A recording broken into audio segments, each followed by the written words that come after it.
मैंने recording start कर दिया, ठीक है, मैंने रिकॉर्डिंग स्टार्ट कर दिया। ओके चलो स्टार्ट करते हैं। तो बेसिकली हम लोग जिस पर्टिकुलर थ्योरेटिकल मैटर पे डिस्कशंस कर रहे थे, that is accounting principles and concept. I hope आप लोगों को याद है। हम लोग करेंटली थ्योरी बेस्ड अकाउंटिंग में हम लोग करेंटली फोकस करके रखे हैं, और थ्योरी बेस्ड अकाउंटिंग में currently we are in the junction of accounting principles and concepts. तो हम लोग डिफरेंट काइंड ऑफ कॉन्सेप्ट को लेके डील कर रहे हैं। तो चलो कुछ कॉन्सेप्ट जो बाकी है उसमें बाकी डील करते हैं। अकाउंटिंग कॉन्सेप्ट बहुत वाइटल है, जैसे कि मैं आपको पहले भी बोल चुका हूँ कि किसी भी मैटर पे जो अकाउंटेंसी जो हम लोग प्रैक्टिकली यूज़ करते हैं, जिसमें हम लोग ट्रेडिंग, पीएल, बैलेंस शीट बनाते हैं, जर्नल एंट्रीज करते हैं, लेजर्स बनाते हैं, कैश फ्लोज करते हैं, कैश बुक करते हैं। तो ये जो अलग अलग जितना तरह का अकाउंटिंग हम लोग चैप्टर वाइज एडवांस लेवल में पढ़ते हैं या बिजनेस में यूज करते हैं, रियल लाइफ में प्रैक्टिस करते हैं, लेकिन ये सारा का सारा खेल के पीछे एक कहानी छुपा होता है। जैसे हर चीज के पीछे कहानी होता है, तो ये जो भी हम लोग प्रैक्टिकली करते हैं उसके पीछे का कहानी, इसका कॉन्सेप्ट एंड इसका प्रिंसिपल्स है।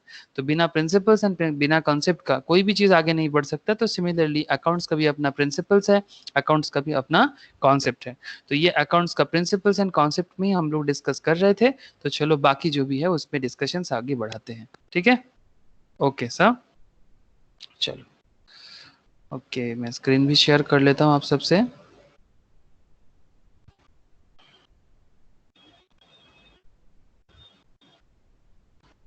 चलो स्क्रीन शेयर मैंने कर लिया। जैसे कि आप लोगों को याद होगा कि हम लोग लास्ट क्लास में अकाउंटिंग प्रिंसिपल्स एंड कॉन्सेप्ट में मेन जो कॉन्सेप्ट में डिस्कशंस किया था, उसमें एंटिटी कॉन्सेप्ट याद है आप लोगों को? Entity concept, hello? Yes sir, yes. Thank you. Entity concept discussions किया था, एक बार प्लीज गो थ्रू करना।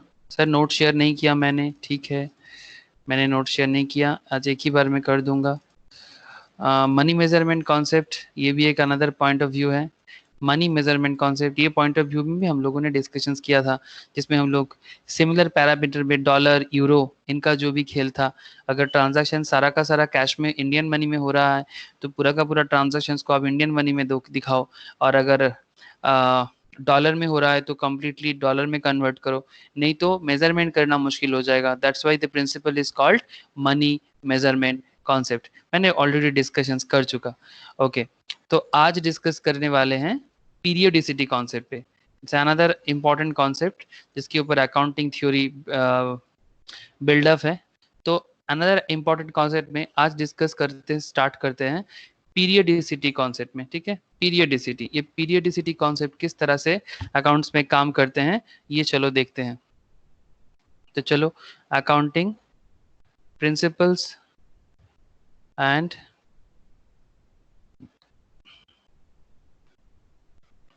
कॉन्सेप्ट, जिसमें बात किस में करने वाले हैं हम लोग अभी, करेंट डिस्कशंस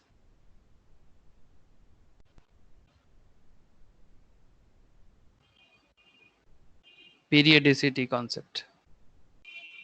ओके तो पीरियडिसिटी कॉन्सेप्ट क्या है, क्या काम करता है अकाउंट्स में, इसका इफेक्ट क्या होता है, चलो आपको समझ में आ जाएगा। बहुत ही सिंपल है, आप लोग थोड़ा ध्यान से सुनिएगा तो जाके आपको क्लैरिटी होगा। This is also called the concept of definite accounting period. देखो हर चीज का एक ना पीरियड होना चाहिए, डेफिनिट अकाउंटिंग पीरियड। ऐसे एवरीथिंग जो भी हम लोग कैलकुलेशंस करते हैं अकाउंट्स में, या फिर अगर आप अकाउंटेंसी छोड़ो यार, किसी भी और चीज में भी अगर आप ध्यान दोगे ना, हर चीज का ना एक पर्टिकुलर टाइम पीरियड होते हैं हर चीज का। अगर अगर आप किसी चीज का एक इनफाइनाइट टाइम पीरियड बना के काम करोगे ना, तो आप कभी कहीं का नहीं पहुंचोगे। क्या आप मेरा बात कनेक्ट कर पा रहे हो? मतलब अगर आपको कोई बोल दे कि भाई पढ़ते जाओ, ठीक है, पढ़ते जाओ, मतलब कोई टाइम पीरियड नहीं दिया आपको, ठीक है, आप पढ़े जा रहे हो पढ़े जा रहे हो। मतलब एक कोर्स होता है ना, जैसे 11th एक साल का कोर्स है, 12th एक साल का कोर्स है, फाउंडेशन नॉर्मली 6 मंथ्स का है, लेकिन अगर बेहतर बिकॉज थोड़ा क्रिटिकल लेवल में क्वेश्चंस आते हैं तो कोई कोई 2 साल से प्रिपरेशन करके कर सकते हैं, लेकिन अगर हम सिंपल बोले तो 6 मंथ से लेके 1 ईयर का एक कोर्सेस होता है। तो मैं जिस तरह से हर एक कोर्स का एक टाइम ड्यूरेशन होता है, ऐसा तो नहीं कि लाइफ लॉन्ग, जैसे सीए अगर ओवरऑल में बात करूं, ठीक है, सीए लेवल या सीएस लेवल, या फिर अगर आप स्टॉक मार्केट में कुछ कोर्स करते हो, या फिर डिजिटल मार्केटिंग में कुछ करते हो, इंजीनियरिंग करते हो, बीटेक एमटेक करते हो, हर कोर्स का एक टाइम ड्यूरेशन होता है, ये आप लोग जरूर गौर किए होंगे। इवन हर दिन का भी एक ड्यूरेशन होता है, एक डे का भी तो ड्यूरेशन होता है, कि दिन शुरू होता है मॉर्निंग 6 o'clock, है ना, मॉर्निंग 6 o'clock से लेके फिर नेक्स्ट दिन शाम 6 o'clock तक एक ड्यूरेशन है ना, जो डे टाइम होता है। फिर एक होता है नाइट टाइम, जो इवनिंग 6 o'clock से चालू होता है और फिर मॉर्निंग पे खत्म होता है। तो इस तरह से एक डे का भी टाइम पीरियड होता है। तो क्योंकि हर चीज का एक पीरियडिसिटी कॉन्सेप्ट हर मैटर पे होता है, सूरज भी एक टाइम पे आते हैं, एक टाइम पे चले जाते हैं। तो ये जो पीरियड है सूरज का, एक सन पीरियड होता है, एक मून पीरियड होता है, सिमिलरली अकाउंटिंग पीरियड होता है। आई होप आप कनेक्ट कर पा रहे हो। It's a very scientific pattern, हमें भी फॉलो करना पड़ता है, बिकॉज बिजनेस में भी हम लोग इस तरह का सोच जरूरी होता है। देखो, मैं हर एक चीज नेचुरली मैं आपको मतलब कहना यही चाहूंगा कि everything is connect with our nature, ठीक है। तो हम लोग जो कुछ भी सीखते हैं हमारे नेचर से ही सीखते हैं, क्योंकि नेचर ये चीज ऑटोमेटिकली, मतलब चाहे आप कोई भी पावर बोलो, कोई भगवान मानते हैं, कोई गॉड मानते हैं, कोई सुप्रीम पावर मानते हैं, लेकिन ये ना एक पीरियडिसिटी कॉन्सेप्ट में ही बना है। सिमिलरली अकाउंट्स भी एक पीरियडिसिटी कॉन्सेप्ट में बनाया गया है, ठीक है। जो भी अकाउंट्स को बनाया उसके दिमाग में यही आया कि इसको भी क्यों ना एक पीरियडिसिटी कॉन्सेप्ट में बनाया जाए। सर बताओ तो सही, ये पीरियडिसिटी कॉन्सेप्ट अकाउंटेंसी में किस तरह से काम करता है? Sir just a minute.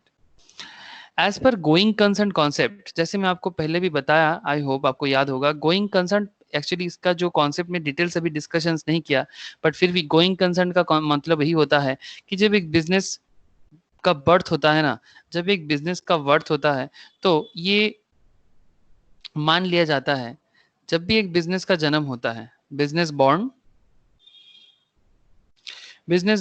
With a going concern principles, business born with a going concern principle. Going concern में क्या होता है कि कोई बिजनेस ना 2 दिन के लिए नहीं करता, ठीक है। मतलब सर बहुत लोग करते हैं, 2 दिन करते हैं फिर बंद कर देते हैं, वो इसीलिए उसका बिजनेस बंद हो जाता है। It's a pure psychology, it's a pure psychology, कि बंद इसलिए हो जाते हैं क्योंकि वो अपना बिजनेस को करना ही नहीं चाह रहा था।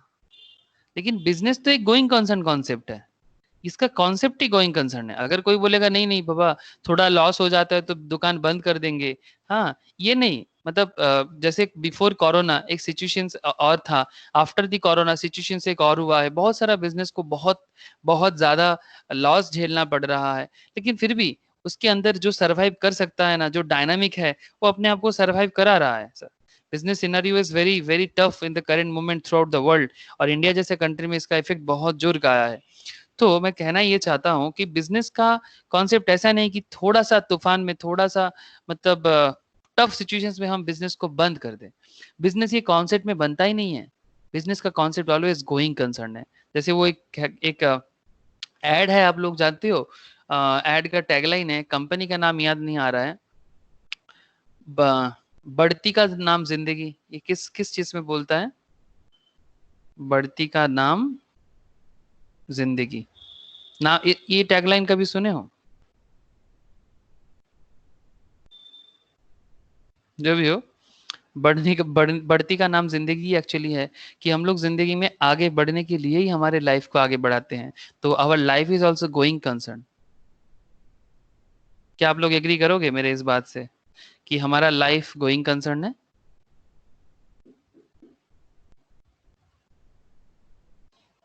Please tell me. कोई अपने जिंदगी को खत्म करने के लिए थोड़ी ना जीते हैं। सर एक्सिस बैंक का है। एक्सिस बैंक का है बढ़ती का नाम जिंदगी? Yes sir. अच्छा चलो, वेरी गुड। एक्सिस बैंक का है, जो भी हो, इसका टैगलाइन है। लेकिन मेरा कहने का मतलब यही था कि जैसे हमारा लाइफ गोइंग कंसर्न प्रिंसिपल्स पे बना है, तो जैसे लाइफ में भी हर कोई ना आगे ही बढ़ना चाहता है। मतलब ऐसे इंसान बहुत कम होते हैं, जो मतलब बहुत ही कम होते हैं, जो अपना जिंदगी को पीछे लेके जाना चाहते हैं। और जो भी ऐसा करते हैं, ऐसे जानते हो आप लोग, as per hour constitutional rules, जिंदगी को खत्म कोई नहीं कर सकता। जिसको हम लोग नॉर्मल टर्म में सुसाइड कहते हैं, सुसाइड करना मना है। सर सर अब ऐसा नेगेटिव बात है सुबह सुबह क्यों कर रहे हो? नहीं नहीं sir, I am just talking about the going concern principles. बढ़ती का नाम जिंदगी है, गोइंग कंसर्न बिजनेस का नाम है, गोइंग कंसर्न लाइफ का प्रिंसिपल्स है। तो कोई गोइंग कंसर्न से अपने लाइफ को खत्म कैसे कर सकता है? ये कानूनन एज पर इंडियन कॉन्स्टिट्यूशन ये बहुत बड़ा गुनाह है। और अगर रिलीजियस मैटर पे भी अगर अगर आप देखो स्पिरिचुअलिस्टिक वे में, तो बहुत महापाप माना जाता है। अगर कोई आत्महत्या करता है सब बहुत बड़ा पाप है। तो बिजनेस को भी कोई हत्या नहीं करना चाहेगा, बिजनेस भी गोइंग कंसर्न प्रिंसिपल्स पे ही टिका रहेगा। ठीक है, आई होप कि मैं थोड़ा दूसरा टाइप का लैंग्वेज आपके साथ यूज किया जो शायद मुझे नहीं करना चाहिए था, बट गोइंग कंसर्न का गहराई को समझाने के लिए मैंने यूज कर लिया। जो भी हो, मेरा मतलब कोई भूल चूक से कर दिया तो माफ करना, लेकिन सीरियसली गोइंग कंसर्न का मतलब समझाने के लिए मैं आपको ये इतना सारा बात कर रहा था। तो एक्चुअली सुबह सुबह मुझे भी खराब लग रहा था, सुसाइड वाला वर्ड मुझे एकदम पसंद नहीं है। जो भी हो सर, आप बोलते बोलते 4 बार यूज कर लिए, चलो कोई बात नहीं, आगे नहीं करेंगे। This is also called the concept of definite accounting period as per going concern concept and indefinite life of the entity is assumed। मतलब माना जाते हैं कि बिजनेस का लाइफ इनडेफिनिट होता है, डेफिनिट नहीं होता। ऐसा नहीं कि इतना दिन तक ही बिजनेस चलेगा उसके बाद बिजनेस बंद हो जाएगा। ये कॉन्सेप्ट में बिजनेस बनाया नहीं, मतलब बना ही नहीं जाता। मतलब ये ऑलवेज एक इंडेफिनिट पीरियड के लिए बनाया जाता है, जिसको हम लोग इनफाइनाइट भी कह सकते हैं। ठीक है, इंडेफिनिट पीरियड के लिए बना जाता है। For a business entity it causes inconvenience to measure performance achieved by the entity in the ordinary course of business. मुझे प्लीज एक बार बताना, क्या आपको इसका इंट्रो समझ में आया? प्लीज टेल मी, इंट्रो समझ में आ रहा है? Okay okay sir. नहीं, अगर इंट्रो ही समझ में नहीं आएगा फिर मुश्किल होगा, इसीलिए मैं पूछ लिया कि इंट्रो समझ में आया कि नहीं। चलो सर, थैंक यू। इंट्रो समझ में आया तो आगे का बात भी समझ में आ जाएगा। Okay, if a textile mills last for 100 years। Textile मतलब यू ऑल नो, जो कपड़ा बनाया जाता है, जहां पर क्लोथ्स फैक्ट्री जो होता है। If a textile mills last for 100 years, it is not desirable to measure its performance as well as financial positions only at the end of its life। मतलब एक टेक्सटाइल मिल्स है, ठीक है। अब एक टेक्सटाइल मिल्स का जो performance है, हर हर बिजनेस का एक परफॉर्मेंस होता है कि नहीं होता? एवरी बिजनेस, जैसे हर ह्यूमन बीइंग का परफॉर्मेंस होता है, in similar fashions her business का भी परफॉर्मेंस हम लोग मेजर करते हैं। करते कि नहीं करते? सर वही तो करते रहते हैं हम लोग, हर एक का परफॉर्मेंस ही तो देखते रहते हैं। बेस्ट टेक्सटाइल,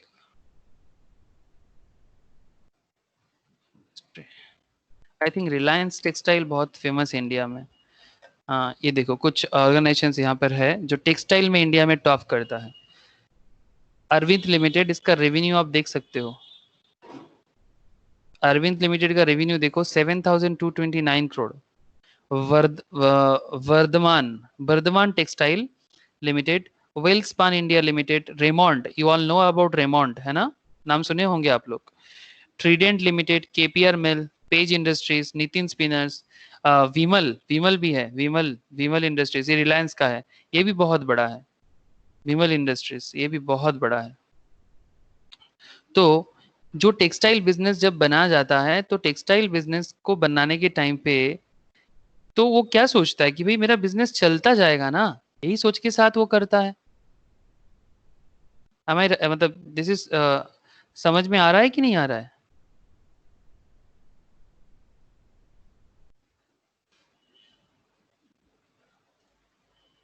ये देखो ओनली विमल रिलायंस के अंडर में आता है। ये बहुत लोगों को नहीं पता कि विमल ब्रांड बहुत लोग यूज करते हैं, जानते हो? विमल ब्रांड जो है ना बहुत लोग यूज करते हैं, बट ये विमल टेक्सटाइल बहुत बड़ा भी है। मैं आपको दिखाता हूँ, जस्ट मिनट। बहुत बड़ा है ये। रेमोंड तो बहुत ही फेमस ब्रांड है। ये देखो Dhirubhai Ambani, only Vimal brand of textiles in the year 1975, a technical term for from the World Bank visited the Reliance। देख पा रहे हो आप? हाँ, धीरूभाई अंबानी का कंपनीज है, ओनली विमल ब्रांड। मतलब 1975 में इन्होंने बनाया था। ठीक है, तो जब ये ऑर्गेनाइजेशंस को बनाया जा रहा है तो वो क्या सोच के बनाया जा रहा है? सोच यही है ना कि भाई बिजनेस को मैं आगे लेके जाऊंगा। सिमिलर वे में इफ ए टेक्सटाइल मिल्स का last for 100 years, it is not desirable to measure its performance as well as financial positions only at the end of its life, है ना? मतलब उसका जब भी वो कंपनी बंद के कगार में आएगा तब जाके आप उसका परफॉर्मेंस मेजर करोगे? नहीं रे बाबा, ऐसा नहीं होता है। पीरियडिसिटी कॉन्सेप्ट पीरियड के बेसिस में परफॉर्मेंस मेजर करते हैं। So a small but workable fraction of time is chosen out of infinite life cycle. मतलब जो टोटल इनफाइनाइट लाइफ साइकिल होते हैं, किसी को नहीं पता कि बिजनेस कब जाके बंद होगा, किसी को नहीं पता। कोई ऐसे सोच के साथ बिजनेस करता ही नहीं है, लेकिन फिर भी रेगुलर पीरियड बेसिस में बिजनेस का परफॉर्मेंस मेजर करने के लिए अकाउंटिंग सिस्टम एक प्रिंसिपल को फॉलो करते हैं। और वो प्रिंसिपल क्या है? इनफाइनाइट लाइफ साइकिल के अंदर छोटा छोटा fraction of time entity for measuring performance and looking at the financial positions, generally 1 year, you all know about this। अब जब भी देखना अकाउंट सब लोग मतलब आगे जब प्रैक्टिकल चैप्टर्स में आप लोग पहुंचोगे ना, तो प्रैक्टिकल चैप्टर्स में आप जब पहुंचोगे तो वहां पर 1 year के कारण आपको एक मतलब हर एक क्वेश्चंस के मतलब स्टार्टिंग में आप ऐसे लिखते हो। जैसे फाइनल अकाउंट जब करोगे तो आपको ऐसे हेडिंग देना पड़ता है। जैसे फाइनल अकाउंट्स का क्वेश्चन आएगा आपको ऐसे देना पड़ता है, final accounts for the year ended 31st मार्च 2019, जो भी मतलब जो भी टाइम हो उस टाइम पे। तो ये 31st मार्च ईयर एंड होता है इंडिया में। इंडिया का जो फाइनेंशियल ईयर है उसके हिसाब से in our country India financial year, अलग अलग कंट्री का फाइनेंशियल ईयर अलग हो सकता है, ठीक है, बट इंडिया में फाइनेंशियल ईयर जो फॉलो होता है दैट इज, आपको पता है आपको, मुझे पता है, 1 अप्रैल से लेके 31st मार्च। इसके पीछे भी साइंटिफिक रीजन है, जानते हो कि why 1 April to 31st March? Why मतलब इसको फाइनेंशियल ईयर माना जाता है, बट सर कैलेंडर ईयर क्यों नहीं फॉलो होता? कैलेंडर ईयर क्यों नहीं फॉलो होता? कैलेंडर ईयर क्या होता है? 1 Jan टू 31st दिसंबर। क्या किसी के मन में यह सवाल चल रहा है कि सर कैलेंडर ईयर अलग, फाइनेंशियल ईयर अलग, ऐसा क्यों करते हैं हमारे कंट्रीज में? क्या आप लोगों के मन में ये ख्याल चल रहा है? Please tell me. नहीं चल रहा है तो मैं बोलूंगा नहीं, जवाब ही नहीं दूंगा इसका।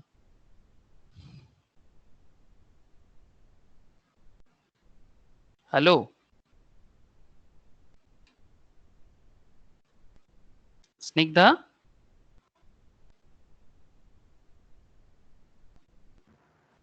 Yes, sir.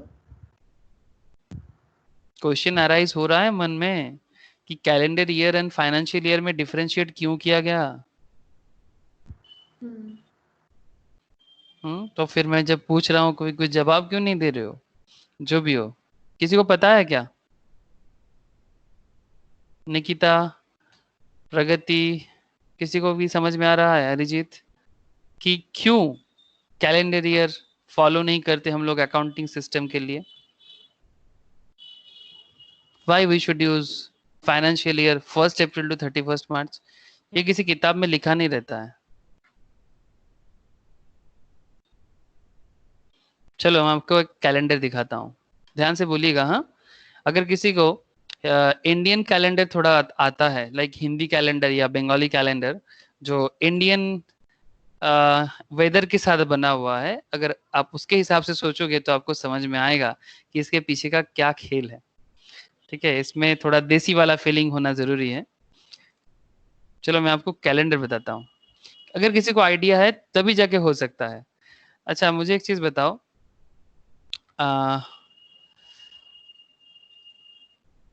जुलाई में अप्रैल, जैसे कि मैंने आपको बताया कि कैलेंडर ईयर सिस्टम में क्या होता है, 1 अप्रैल में 1 अप्रैल जो होता है वो स्टार्टिंग होता है। अब ऐसा बनाने के पीछे इनका एक ही रीजन है, रीजन बहुत टफ कुछ नहीं है। अच्छा ये अप्रैल महीना, अप्रैल का जो महीना होता है, अप्रैल मंथ बंगाली या हिंदी कैलेंडर में कौन सा मंथ हो सकता है?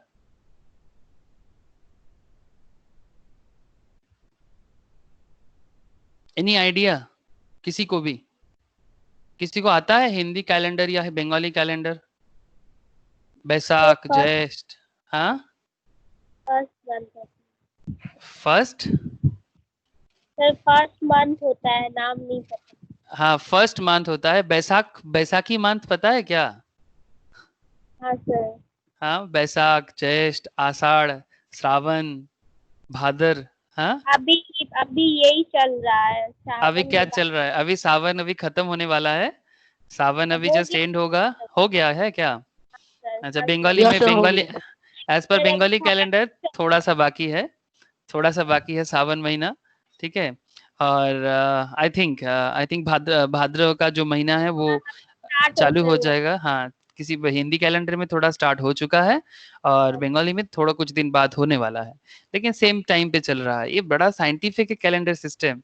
तो ये जो बैसाख, ज्येष्ठ, आषाढ़, श्रावण, भादर, ठीक है, फिर उसके बाद आएगा अश्विन का महीना, फिर कार्तिक का महीना, ठीक है।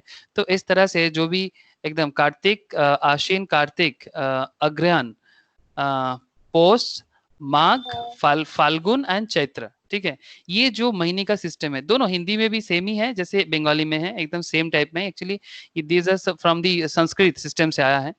तो हमारे इंडिया में बैसाख मतलब अप्रैल का महीने का मतलब है बैसाख का महीना नॉर्मली, ठीक है। और बैसाख महीना देखो एज पर इंग्लिश कैलेंडर अप्रैल क्या स्टार्टिंग ऑफ द ईयर है? नहीं, April not the starting of the year है। स्टार्टिंग ऑफ द ईयर मतलब अप्रैल बीच में है इनका, मतलब एज पर इंग्लिश कैलेंडर। लेकिन एज पर हिंदी या बंगाली कैलेंडर मतलब इंडियन कैलेंडर सिस्टम में Baisakh is the first month of the country. और उस टाइम पे गर्मी होता है।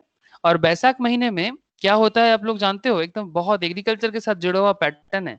बैसाख महीने में गर्मी बहुत होता है और उसी टाइम पे बीज बोया जाता है। मतलब जो सीड्स होते हैं ना, जिसको हम लोग agriculture for the agricultural produce the first time हम लोग सीड्स को जमीन पे मतलब जो लैंड होते हैं उसमें शो करते हैं, है ना।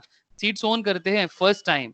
और उसके कारण उस टाइम पे बैसाखी होते हैं, अलग अलग फेस्टिवल्स भी मनाया जाता है, ताकि उस गर्मी के टाइम पे अगर हम खेती को प्रॉपर वे में उसको हैंडल कर लूं, उसके बाद जैसे ही बैसाख में बीच में कभी एक बारिश थोड़ा आ जाए, जेस्ट में अगर बारिश आ जाता है ना, तो उसके बाद जो खेती होता है, क्योंकि पहले फसल को गर्म के टाइम पे डालना पड़ता है, फिर उससे ना स्प्राउट्स आते हैं गर्म के अंदर, गर्मी के कारण स्प्राउट्स होते हैं। और उसी स्प्राउट में जैसे ही बारिश चालू होता है सावन के महीने में, उसका ग्रोथ चालू होता है।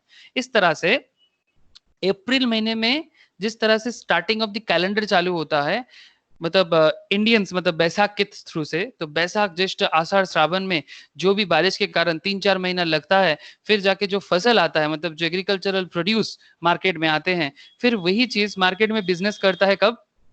As per English calendar market में बिजनेस होता है। देखो बड़ा साइंटिफिक है। आई डोंट नो आप लोग कितना मेरा बात समझ पा रहे हो, बट थोड़ा आइडिया लगाओगे तो जरूर समझ में आएगा।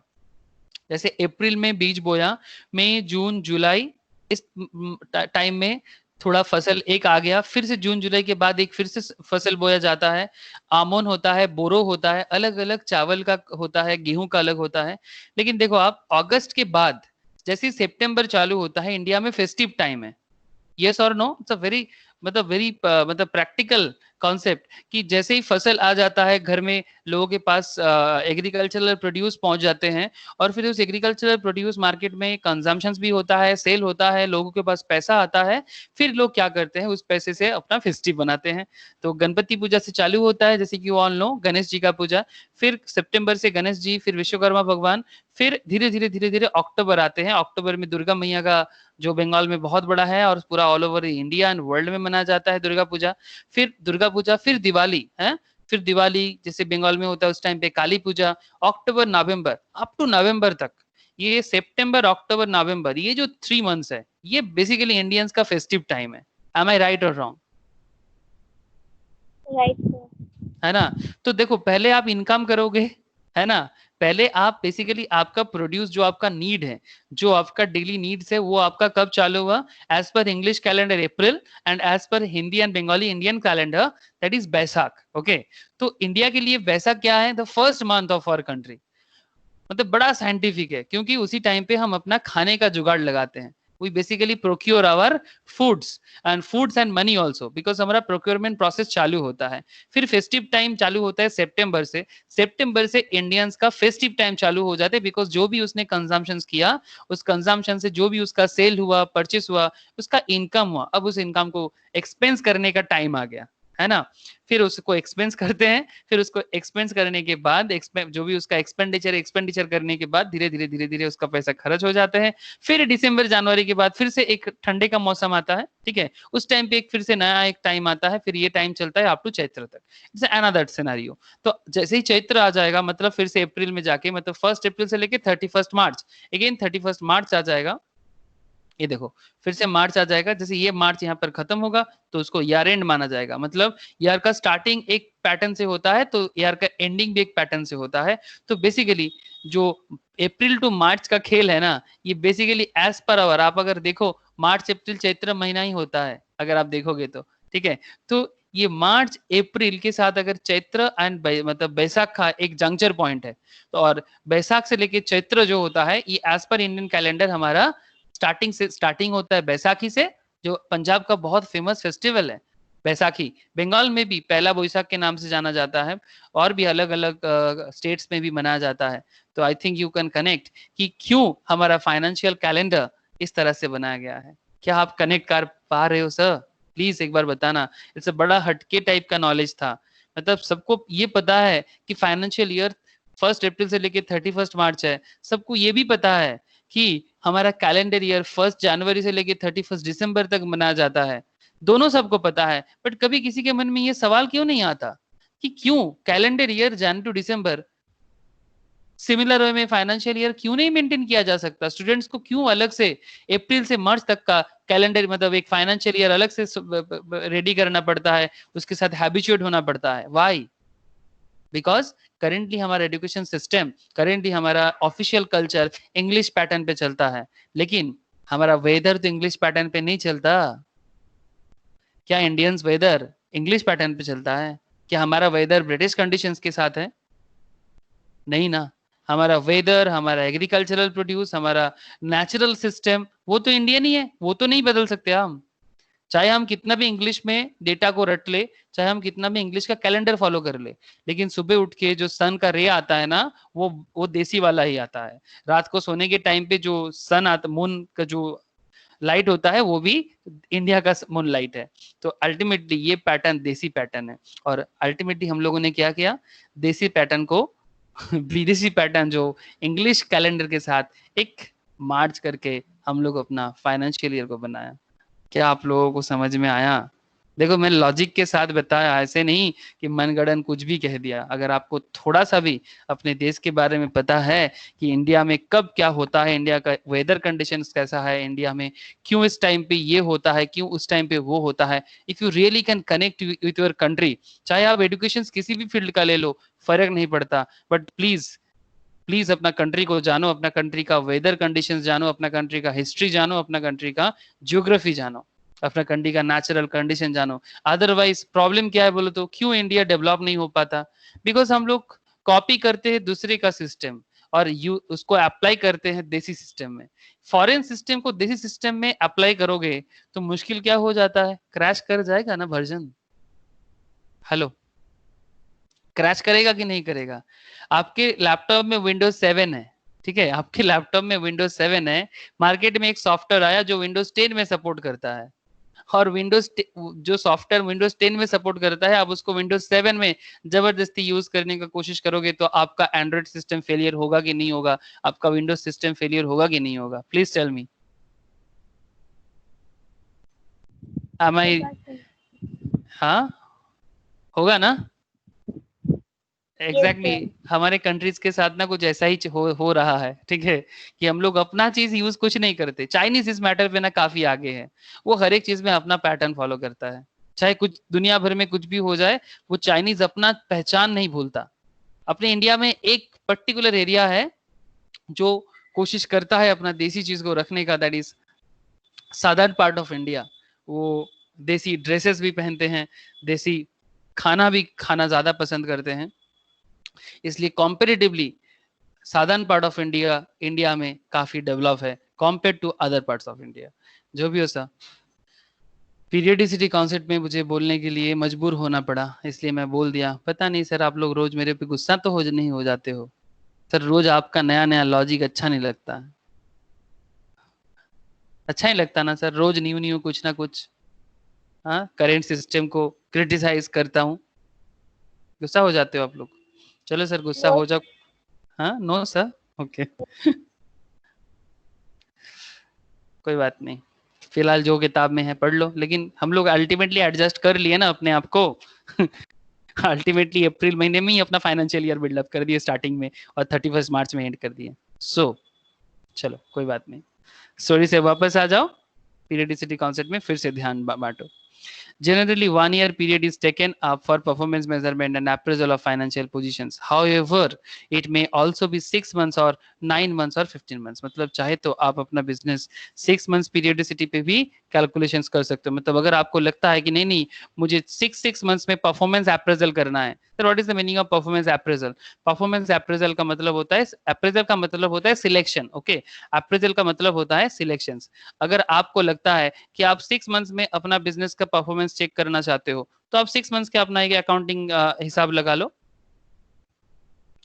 आप 6 मंथ्स में एक अकाउंटिंग पीरियड बना के हर 6 महीने का पीरियड बनाओ। कोई कोई कंपनी, जैसे मैं आपको बताता हूँ, कंपनीज ना क्वार्टर एंडिंग इंफॉर्मेशन मार्केट में प्रोवाइड करते हैं। ठीक है, किस तरह से? चलो एकदम हाथों हाथ देख लेते हैं।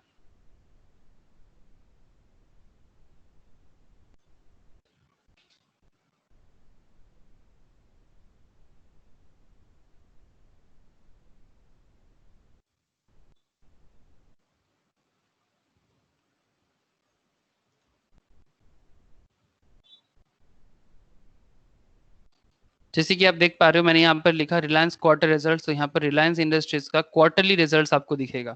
ठीक है, तो रिलायंस हर क्वार्टर में, एक साल में कितना क्वार्टर होता है, किसी को पता है? जी सर। एक, हाँ, 3 क्वार्टर होता है। सर 4। 4 क्वार्टर होता है, 4 क्वार्टर होता है। एक साल में 4 क्वार्टर होता है, एक एक क्वार्टर 3 मंथ्स का होता है। ठीक है, एक साल में 4 क्वार्टर होता है और एक एक क्वार्टर 3 मंथ्स का होता है। ये देखो देखो, quarterly results of Reliance industries in crores. ये रिलायंस इंडस्ट्रीज का एक एक क्वार्टर का डेटा है। क्वार्टर का भी डेटा आपको यहाँ दिखेगा। अगर आप यहाँ पर मनी कंट्रोल में जाओ, मनी कंट्रोल में जाके डाउनलोड करो, इसका 2019 का डेटा में आपको पूरा उस 2019 का डेटा मिलेगा। 2018 में देखो, 2018 में उसका पूरा अकाउंट्स मिलेगा, 17 का मिलेगा, 16 का मिलेगा, 15 का मिलेगा। इस तरह से आप एनुअल रिपोर्ट भी कैलकुलेट करके, ये सब आप ही लोगों को करना पड़ेगा। ठीक है, बीइंग एन अकाउंटेंट, ये आप ही लोगों का जॉब है, ये आप ही को पहचानना है, इसमें आप ही स्पेशलाइज्ड हो। ठीक है, तो यहाँ पर आप देख सकते हो क्वार्टरली रिजल्ट्स।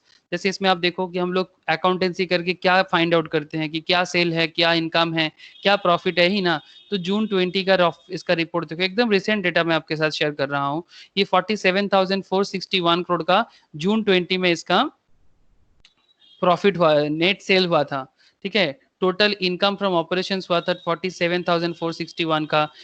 एक्सपेंस कितना हुआ था देखो, एक्सपेंस देखो, ये कंपनी अकाउंट्स है। ठीक है, ये थोड़ा देखने में अलग होता है। जब आप लोग कंपनी अकाउंट सीखोगे मैम के पास, तो आपको पूरा समझ में आ जाएगा ये फॉर्मेट कैसा है। लेकिन करेंटली आपका जो फॉर्मेट है वो कंपनी अकाउंट्स फॉर्मेट, इसको शेड्यूल 6 कहते हैं। ठीक है, शेड्यूल 6 सिस्टम पे ये चीज, शेड्यूल 3 सिस्टम पे ये अभी बना हुआ है। लेकिन एकदम सिंपल आपको समझ में आएगा। एक्सपेंडिचर देखो, यहाँ पर कितना का इसका एक्सपेंडिचर हुआ है रॉ मटेरियल्स पे, 29,128 का एक्सपेंडिचर हुआ है यहाँ पर। ठीक है, परचेस ऑफ ट्रेडेड गुड्स कितने का परचेस किया, स्टॉक में कितना इंक्रीज डिक्रीज हुआ। ठीक है, आप देख सकते हो एम्प्लॉय के पीछे कितना खर्चा हुआ, डिप्रिसिएशन कितना हुआ। समझ में आ रहा है? यही सब तो हम लोग जर्नल्स में भी यही सब टॉप मतलब टर्म यूज करते थे। जर्नल एंट्री में जब हम लोग ट्रांजैक्शंस कर रहे थे, तो हम लोग यही सब टर्म यूज करते थे कि नहीं करते थे? यही सब टर्म यूज करते थे। तो यही इसी तरह से रियलिटी में भी उसी तरह अकाउंटिंग सिस्टम को फॉलो किया जाता है। जैसे देखो आप यहाँ पर कुछ अदर एक्सपेंस भी रिलायंस का हुआ है जून 20 टर्म में। ठीक है, profit and loss before other interest expense and taxes, profit and loss, मतलब इंटरेस्ट एंड टैक्सेस नहीं दिया, मतलब जो लोन का इंटरेस्ट है और सरकार को टैक्स देने से पहले का प्रॉफिट कितना है 4954 करोड़ का एक क्वार्टर में, ठीक है। अदर इनकम कुछ है 4211, कुछ जो बिजनेस का नहीं है, इन्वेस्टमेंट वगैरह करके मिला है, ये कुछ प्रॉफिट है जो बिफोर इंटरेस्ट एक्सपेंस सब कुछ मिला के 9165 का, इंटरेस्ट इतना दिया, ठीक है। तो इस तरह से टोटल प्रॉफिट कितना हुआ देखो, प्रॉफिट कुछ हुआ है क्या, हाँ, profit and loss after tax from ordinary activities, तो अल्टीमेटली नेट प्रॉफिट देखो सर, इसका पूरा क्वार्टर का नेट प्रॉफिट आपको यहाँ दिखेगा, देखो नेट प्रॉफिट देखो, मैं आपको बस एक अंडरस्टैंडिंग दे रहा हूँ, ये सब डेटा आपको जैसे ही आप लोग धीरे धीरे अपना एजुकेशनल सिस्टम को और आगे बढ़ाओगे ना, आपको ये सब सारा का सारा चीज सीखने को मिल जाएगा। ये नॉर्मली मैं जो लोग मतलब स्टॉक मार्केट में पढ़ाई करते हैं, स्टॉक मार्केट रिलेटेड मैं उनको फंडामेंटल लेवल में पढ़ाता हूँ, ठीक है, ये सब समझाता हूँ सर, ठीक है। फिर जो लोग चार्टर्ड इंटर में हैं, सीएमए इंटर में है, फाइनल में, उनको समझाता हूँ। आप लोग अभी बेसिक में हो, स्कूल लेवल में हो, तो आप लोग धीरे धीरे ये सब पैटर्न के साथ एडेप्टेड हो जाओगे। लेकिन मैं इतना आपको कह सकता हूँ कि आप लोग अगर अभी से इसको थोड़ा थोड़ा करके पहचानना सीख जाओगे ना, जो मैं आपको समझा रहा हूँ, तो आपके लिए बहुत एडवांस लेवल में होगा कि आप बहुत जल्दी जल्दी सीख जाओगे और बहुत अच्छा होगा सर, क्योंकि बार बार क्यों सीखना है, एक ही बार सीखना है। देखो नेट प्रॉफिट देखो इसका इस क्वार्टर में, इसका नेट प्रॉफिट सेकेंड क्वार्टर में थोड़ा कम हुआ है, फिर थोड़ा बढ़ा है सर, फिर क्वार्टर में थोड़ा प्रॉफिट इंक्रीज है। इस तरह से आपको मैं हर क्वार्टर का प्रॉफिट दिखाया, तो आपको समझ में आ रहा है कि क्यों। देखो ये जून 20, ये मार्च 20, ये दिसंबर 19, ठीक है, जून 19, सितंबर 19, दिसंबर 19, मार्च 20 टू जून 20, इधर जाओगे तो और मिलेगा, ठीक है। जून से जुलाई अगस्त, नहीं नेक्स्ट क्वार्टर अभी तक आया नहीं, जुलाई अगस्त सितंबर में आएगा, ठीक है, सितंबर में नेक्स्ट क्वार्टर आएगा, इसलिए यहाँ पर नहीं शो हो रहा है। मतलब ये जो मतलब जुलाई अगस्त का जो सितंबर का जो डेटा आएगा, वो सितंबर में नेक्स्ट क्वार्टर का रिजल्ट आपको पता चलेगा, जो सितंबर 20 होगा। समझ में आ रहा है ऐसा, ठीक है। यहाँ पर आपको जून 20 का लेटेस्ट डेटा आपको पता चला। तो इस तरह से जो लोग शेयर मार्केट में इन्वेस्ट करते हैं, कंपनी में इन्वेस्टर्स बन के आते हैं ना, तो वो लोग ये सब पीरियडिसिटी कॉन्सेप्ट के थ्रू से ही अपना इन्वेस्टमेंट वगैरह करते हैं, और तब जाके कंपनी को पैसा मिलता है, कैपिटल मिलता है, और अपने बिजनेस को ग्रो करते हैं। आपको समझ में आ रहा है ये अकाउंटिंग डेटा किस तरह से पीरियडिसिटी कॉन्सेप्ट के साथ बनाया जाता है और क्यों बनाया जाता है? प्लीज टेल मी एक बार कि सच में आपको समझ में आ रहा है, और क्या सच में आपको इंटरेस्ट लग रहा है कि क्यों ऐसा है? जब मैं आपको ये सब बताता हूँ तो मुझे बड़ा इंटरेस्ट होता है, तो मुझे ये भी जानने का मन करता है कि क्या सच में आपको भी इंटरेस्ट हो रहा है। मतलब सिर्फ देखो, अगर मैं आपको ओनली ये थ्योरेटिकली 4-5 लाइन बता के चाहूंगा, तो मुझे लगता है कि इसमें आप इस मैटर को समझ नहीं पाओगे। आप अभी पढ़ोगे, फिर 2 मिनट बाद भूल जाओगे। बट अगर मैं आपको प्रैक्टिकली इसका रियल लाइफ में कैसे होता है, अगर आप इसको देख पाओ थोड़ा सा, ठीक है, तो आपको एक कनेक्शन मिल जाएगा कि अच्छा, यही पीरियडिसिटी कॉन्सेप्ट के कारण हम लोग रिलायंस इंडस्ट्रीज का 4 क्वार्टर का डेटा देख सकते हैं। जिस 4 क्वार्टर का डेटा देके आप अपने पापा को सिखाओ, अपने घर में जो भी है जो शेयर मार्केट में म्यूचुअल फंड में इन्वेस्टमेंट करते हैं, आप उनको दिखाओ कि देखो मैंने ये सीखा, कि आप लोग करते हो, कि मैं आपको रेकमेंड करता हूं कि मैं आपको जो भी बताता हूं फ्रॉम योर स्टडी मटेरियल, जो भी आपका सिलेबस में है, लेकिन ये सारा चीज अगर आप अपने पापा को, अपने माँ को बताओगे, ठीक है, जिनका अकाउंटिंग फील्ड है उनको पता है माँ पापा को, जिनका नहीं है अगर उनको बताओगे तो उनको भी इंटरेस्ट आएगा, गारंटी आएगा, ठीक है। चाहे वो म्यूचुअल, यार आज के डेट में कोई ना कोई mutual fund investment, share market investment, ये सब करते हैं। तो अगर आप भी अपने पापा के साथ, माँ के साथ ये सब चीज शेयर करोगे, तो वो भी नेक्स्ट टाइम जब कुछ डिसीजंस लेगा ना, फाइनेंशियल डिसीजंस, तो वो आपको पूछेगा कि देख तो बेटा इसका रिजल्ट क्या आया है, ताकि आप भी, मतलब सिर्फ स्कूल एजुकेशन नहीं सर, सिर्फ कॉलेज एजुकेशन नहीं, स्कूल कॉलेज एजुकेशन के साथ आप लोग ना, मतलब माँ पापा का फाइनेंशियल मैटर पे भी अपना रिस्पॉन्स दे सकते हो, अपना योगदान दे सकते हो। आपको प्राउड फील होगा, आपको सीरियसली प्राउड फील होगा कि एक पीरियडिसिटी कॉन्सेप्ट सीखे नहीं सर, आप एक पीरियडिसिटी कॉन्सेप्ट नहीं सीख रहे हो, आप एक लाइफ लॉन्ग एसेट सीख रहे हो, जिसमें आप अपने घर में अपना कंट्रीब्यूशन दे सकते हो। मुझे नहीं पता आप क्या सोच पा रहे हो, लेकिन सच में आपका एक एक पॉइंट आपका लाइफ लॉन्ग एसेट बन सकता है। ओके सर, समझ में आ रहा है, आप आगे बढ़ो। ओके सर, मैं आगे बढ़ता हूं। तो according to this concept, account should be prepared after every period and not at the end of the life of the entity. और पीरियड का मतलब आप समझ गए, पीरियड 1 साल का भी हो सकता है, पीरियड पर क्वार्टर का भी हो सकता है, ठीक है। जैसे अप्रैल मई जून एक क्वार्टर, जुलाई अगस्त सितंबर सेकेंड क्वार्टर, इस तरह से देखो क्वार्टर का कॉन्सेप्ट जिसको भी थोड़ा कंफ्यूजन है मैं क्लियर कर देता हूं। 4 क्वार्टर इन अ ईयर, ठीक है। इसको अगर हम लोग थोड़ा डिस्ट्रीब्यूट करेंगे तो अप्रैल मई जून, क्योंकि हमारा अकाउंटिंग ईयर चालू होता है इसी तरह से, this is the first quarter. जुलाई अगस्त सितंबर सेकेंड क्वार्टर,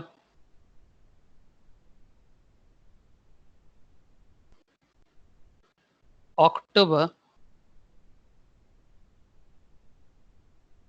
नवंबर दिसंबर, it's a third quarter, and जनवरी फरवरी मार्च, ये है फोर्थ क्वार्टर।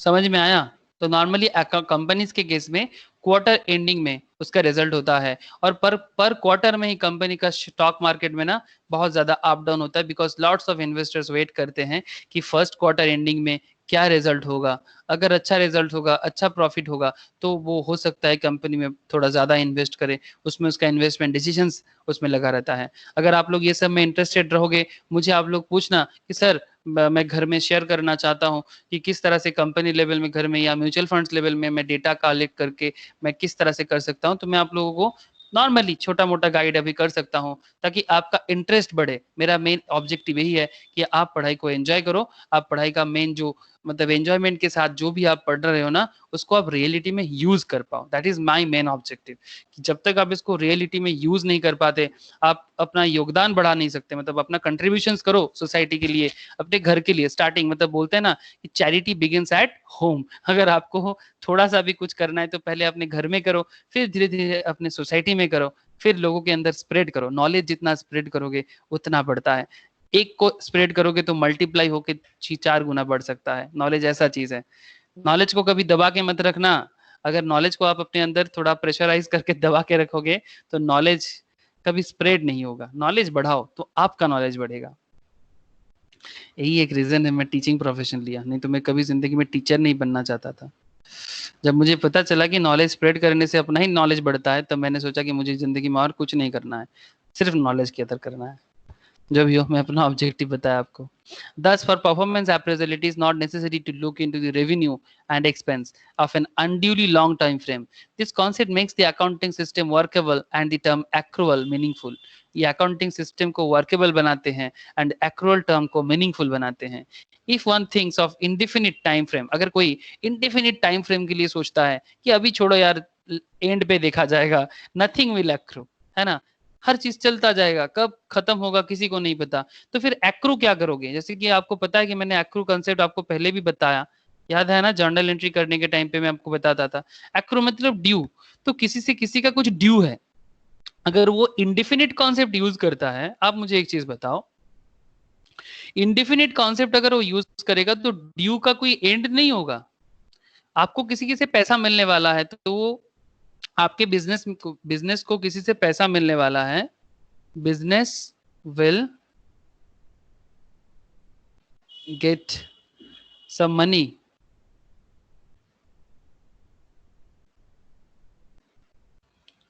from someone। तो एक चीज मुझे बताओ कि जिसको बिजनेस को जिससे पैसा मिलेगा वो बिजनेस का कौन है? Business will get some money from someone, ये समवन को क्या कहेंगे? इसका अकाउंटिंग टर्म क्या है? डेटर्स है। Debtor, thank you. बिजनेस को जिससे पैसा मिलेगा वो है बिजनेस का डेटर।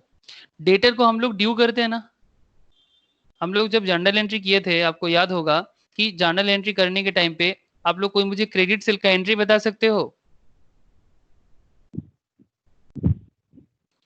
क्रेडिट सेल का एंट्री क्या होता है? प्लीज एक बार बताओ मुझे, क्रेडिट सेल का जर्नल एंट्री क्या है?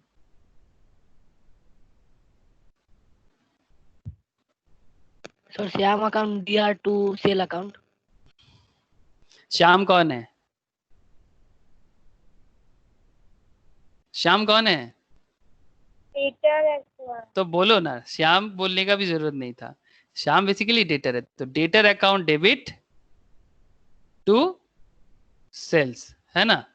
Debtor account debit to sales credit, ये होता है क्रेडिट सेल का एंट्री। तो ये क्रेडिट सेल में आप श्याम को क्या किए? एक्रू किए कि नहीं किए? किए ना। मतलब आपको श्याम से मिलेगा तो आप बेसिकली श्याम को एक्रू कर रहे हो। लेकिन आप मुझे एक बताओ, अगर आप इंडेफिनिट टाइम के लिए श्याम को एक्रू करते हो कि भाई श्याम तू मुझे पैसा देना, कब देना तेरा मर्जी, मेरा कोई मर्जी नहीं है, जब मर्जी दे देना, क्या आप ऐसे बिजनेस कर सकते हो? क्या इंडेफिनिट पीरियड के लिए आप शाम को बोल सकते हो कि भाई जब मर्जी तब दे देना, या फिर आप टाइम पीरियड रखोगे? टाइम पीरियड रखना पड़ेगा। ऑब्वियसली आपको टाइम पीरियड रखना पड़ेगा, इट्स लॉजिकल। ऐसा नहीं कि भाई जब मर्जी दे देना, इंडेफिनिट पीरियड के लिए तो हो नहीं सकता।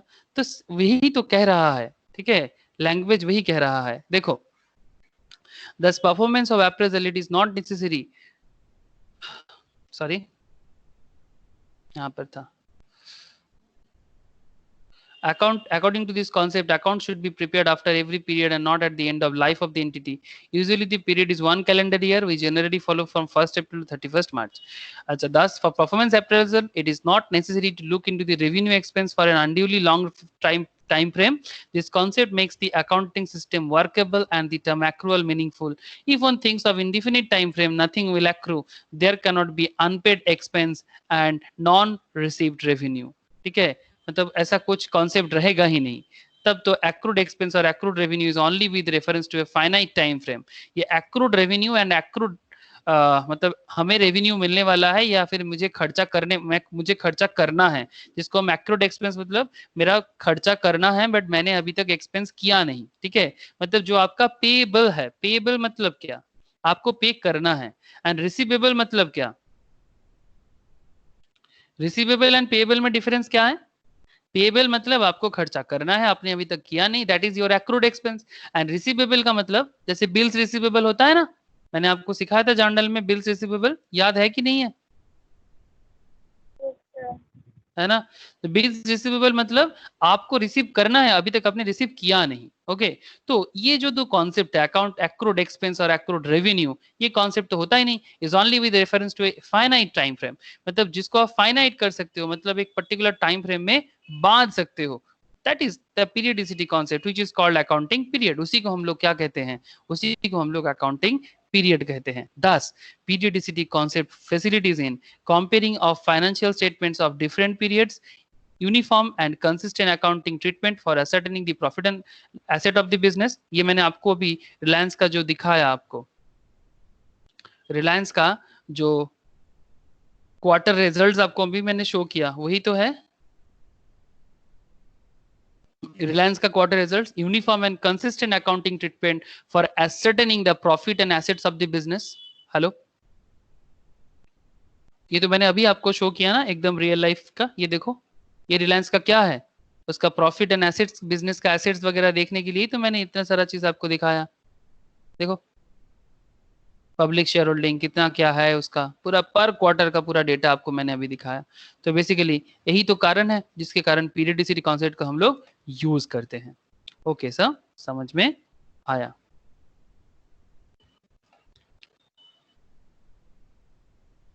नेक्स्ट, तो और थर्ड पॉइंट क्या था? लास्ट पॉइंट पीरियडिसिटी कॉन्सेप्ट का क्या है? मैचिंग पीरियडिक सॉरी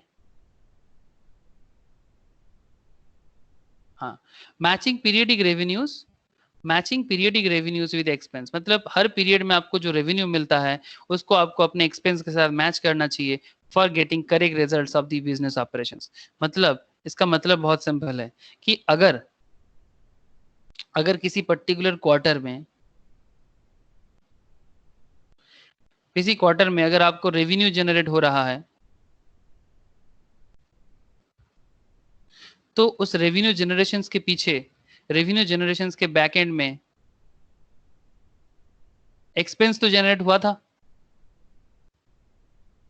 आप मुझे एक चीज बताओ, बिना खर्चा का आपका इनकम हो सकता है? You don't want to expense, आप एक्सपेंस नहीं करना चाहते, क्या आपका रेवेन्यू जनरेशन हो सकता है? नहीं हो सकता। तो ऑब्वियसली एक मैचिंग पॉइंट होता है। कोई कुछ कहना चाहते हो क्या? बेसिकली मैं कहना ही चाह रहा हूं कि पीरियडिसिटी कॉन्सेप्ट में हर पीरियड का आपका अगर रेवेन्यू जनरेशन होता है तो उसके पीछे आपको मैचिंग भी करना चाहिए कि आपका एक्सपेंस क्या था, ठीक है, पर्टिकुलर पीरियड के लिए। तो अगर आपने एक्सपेंस एंड रेवेन्यू दोनों मैच करा सकते हैं, एक्सपेंस एंड रेवेन्यू अगर आप मैच करा सकते हो, तो आपका हिसाब क्या रहेगा? आपका अकाउंट्स प्रॉपर होगा, प्रॉपर अकाउंट्स आपको मेंटेन होगा। जब आपको, जैसे बिजनेसमैन कभी कभी हिसाब मैच नहीं करा पाते, इवन कभी कभी घर में भी हम लोगों को कुछ हिसाब मैच नहीं कर पाता। तो जब हिसाब मैच नहीं हो सकता है, इसका मतलब क्या है? आपका एक्सपेंस और आपका रेवेन्यू मैच नहीं हो रहा है। आपका expense and revenue matching, not matching, और उसमें ही आपका बिजनेस का घोटाला हो जाता है। बिजनेस में जो भी करप्शंस होते हैं, जो भी प्रॉब्लम क्रिएट होता है, वो इसी कारण होता है। अगर आप पीरियडिसिटी कॉन्सेप्ट फॉलो नहीं करोगे तो आपको बिजनेस में हिसाब मैचिंग करने बहुत मुश्किल होगा। और अगर बार बार पीरियडिसिटी कॉन्सेप्ट फेलियर होता जाएगा, अगर बार बार ये कॉन्सेप्ट फेलियर होता जाएगा, ठीक है, अगर बार बार पीरियडिसिटी कॉन्सेप्ट आपने फेलियर करते हुए आगे बढ़ेंगे, तो आपको आपका फ्यूचर में बिजनेस का हिसाब बहुत गड़बड़ हो जाएगा, ठीक है। इसीलिए पीरियडिसिटी कॉन्सेप्ट बहुत ही वाइटल कॉन्सेप्ट है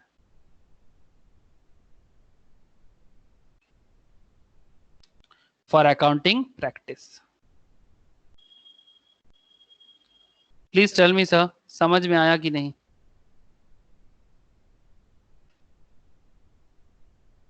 आया समझ में? प्लीज बताओ एक बार।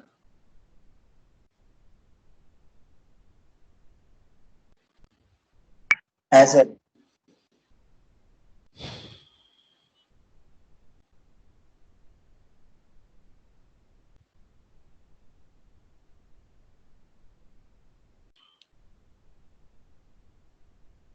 ओके, समझ में आ रहा है, थैंक यू। समझ में आ रहा है तो बहुत बढ़िया, नहीं आ रहा है तो और बढ़िया। ओके, ठीक है, चलो नेक्स्ट कॉन्सेप्ट में बात बढ़ाते हैं।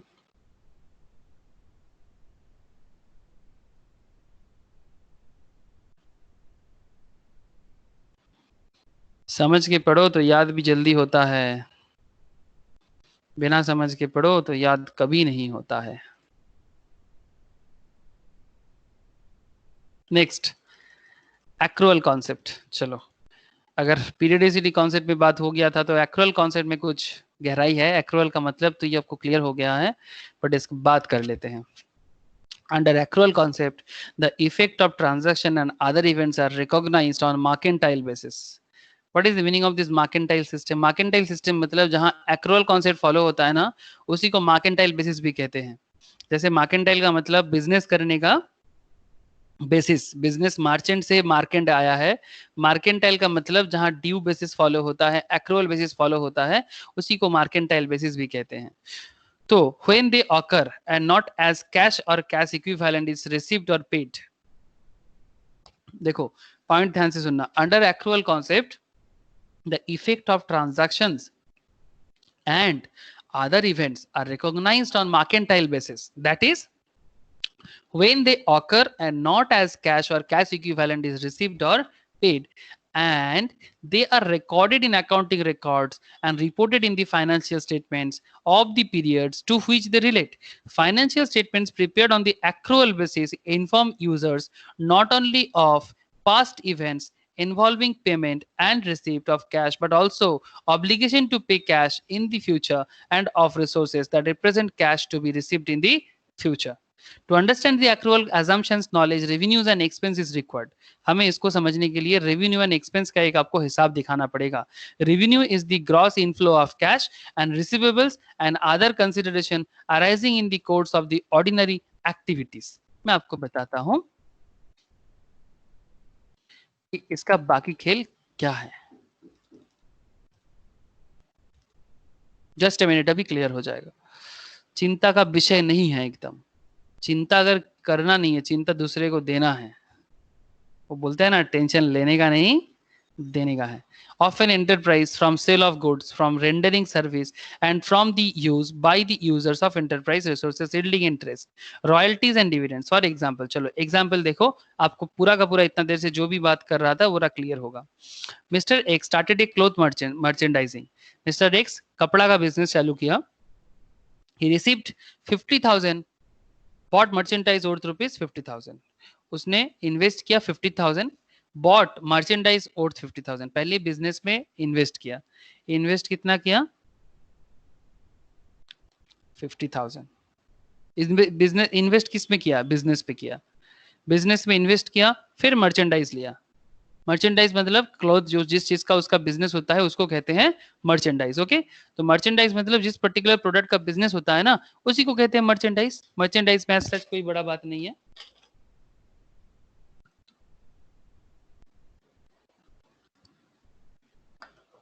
तो अगर आपने 50,000 का, अगर आपने 50,000 का इन्वेस्टमेंट किया तो आपने मर्चेंडाइज भी खरीद लिया 50,000 ने, ये हमने यहाँ पर एजम्पशंस ले लिया। अब मर्चेंडाइज परचेस करके क्या करोगे? बिजनेस करना है तो सेल तो करना होगा ना। तो ही sold such merchandise for rupees 60,000। Customers paid him 50,000। तो उसने 60,000 का सेल किया, लेकिन कस्टमर्स ने उसको कितना पे किया? 50K का cash, and assume him to pay 10,000 shortly. बाकी पैसा बाद में देगा। तो उसका रेवेन्यू क्या है? उसका रेवेन्यू आया 60,000। It arose in the ordinary course of cloth business. Mister X receive 50,000 in cash and 10,000 by way of receivables. 10,000 by way of receivables. तो पूरा का पूरा खेल में एक्रूअल बेसिस किस तरह से हुआ, एक बार मैं फिर से आपको दोहराता हूं। बिजनेस में आप लोग मुझे बताना, हाँ, बिजनेस में इन्वेस्ट कितना? 50,000 का। परचेज कितना था? परचेज कितना था स्निग्धा? 3,000। परचेज था 50,000 का। Very good. सोल्ड कितने का किया? सोल्ड कितने किया? ही सोल्ड सच मर्चेंडाइज फॉर 60,000। तो सोल्ड हुआ 60,000 का। पेमेंट कैश कितना मिला? 50,000। कैश रिसीव हुआ 50,000 का। बाकी है, तो इसको क्या कहेंगे? जो बाकी है इसको कहेंगे रिसीवेबल। रिसीव अभी हुआ नहीं है, होगा। कितना? 10,000। तो ये जो पूरा खेल हुआ मेरे बिजनेस ट्रांजैक्शंस में, मेरा इन्वेस्टमेंट था बिजनेस में 50 का, मैंने परचेस किया 50 का, मैंने सेल किया 60,000 का, तो मेरा रेवेन्यू तो इतना का ही होगा। लेकिन रेवेन्यू के साथ देखो मेरा कैश रिसीव है कितना? 50। मतलब मैं बता रहा हूं मेरा रेवेन्यू 50 का है, बट मेरा कैश रिसीव कितने का है? 50। मेरा रेवेन्यू हो सकता है 60 का, लेकिन मेरा कैश रिसीव है 50 का। तो यहाँ पर एक मिसमैच। और ये मिसमैच क्यों? क्योंकि बाकी जो 10,000 है ये मुझे बाद में मिलेगा, और ये जो बाद में मिलेगा प्रैक्टिस है, ये जो प्रैक्टिस है, ये क्या प्रैक्टिस है? This is accrual. This is accrual concept. ये बाद में मिलने वाला कॉन्सेप्ट जो है, ये एक्रूअल कॉन्सेप्ट के कारण ही ऐसा हो रहा है। समझ में आ रहा है क्या? फर्स्ट एग्जांपल समझ में आया आप लोगों को? Yes sir. ओके, अब देखो और भी कुछ मैटर्स है कि एक्रूअल कॉन्सेप्ट में जो भी हमें ड्यू मिले, जो भी मेरा ड्यू हो रहा है वही मेरा एक्रूअल हो रहा है। लेकिन और कॉम्प्लेक्स में बताता हूं आपको, थोड़ा और कॉम्प्लेक्स करूंगा, सिनेरियो और चेंजेस होगा। फिर से देखो एक बार, another example.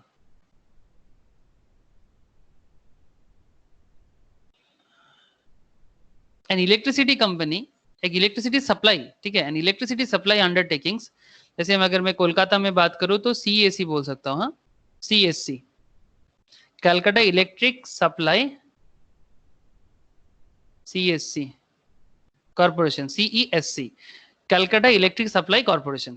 Okay, electricity supply undertaking, electricity spending कितना किया? इलेक्ट्रिसिटी स्पेंडिंग किया 16 लाख का, ठीक है, for fuel and wages and collect electricity bill in 1 month. मतलब टोटल जो सप्लाई किया उसने इलेक्ट्रिसिटी बिल जुगाड़ किया 20 लाख का। कितना? 20 लाख का। 16 लाख का एक्सपेंस था, स्पेंड किया था अलग अलग फ्यूल में, वेजेस में, लेकिन बिल कलेक्ट किया 20 लाख का bye way of electricity charges. This is also revenue which arrows from rendering service. ये भी रेवेन्यू है जो उसने सर्विस देके लिया है ना। तो ये भी एक तरह का एक्रूअल सिस्टम है। यहाँ पर कैसे एक्रूअल हो रहा है सर, बता दो थोड़ा। देखो, तो ये पहला सिचुएशन था, ये था केस 1, ठीक है, ये केस 1 था। अब हम लोग केस 2 देखते हैं। केस 2 इलेक्ट्रिसिटी का है।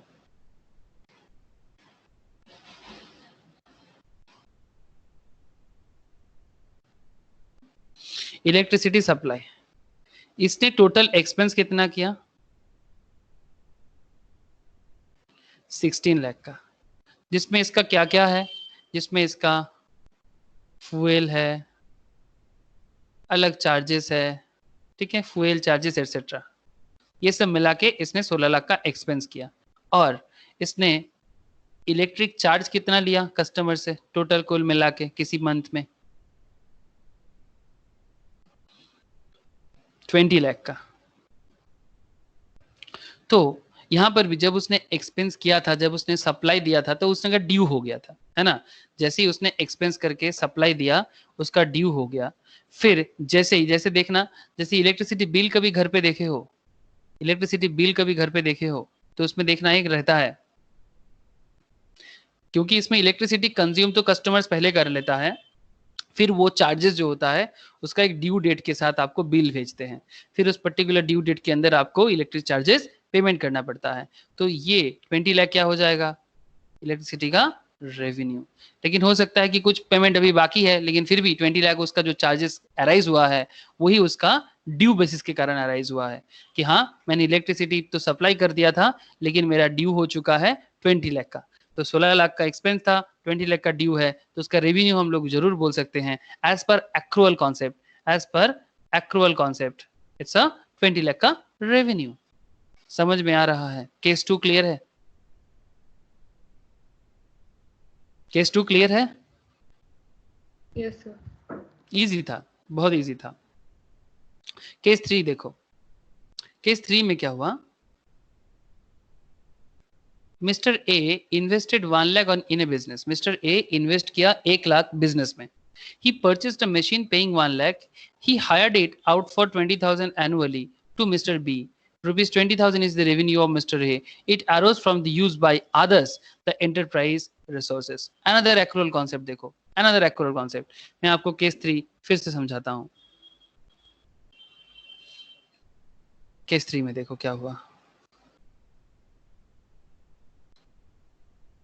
इसने कितने का किया, मिस्टर ए इन्वेस्ट किया 1 लाख, हाँ मिस्टर ए ने इन्वेस्ट किया 1 लाख। मिस्टर ए इन्वेस्ट कितना किया, 1 लाख। ओके, मिस्टर ए का इन्वेस्टमेंट कितना है, 1 लाख का। ही परचेस्ड अ मशीन पेइंग कितना, मशीन परचेस किया 1 लाख का, मशीन परचेस किया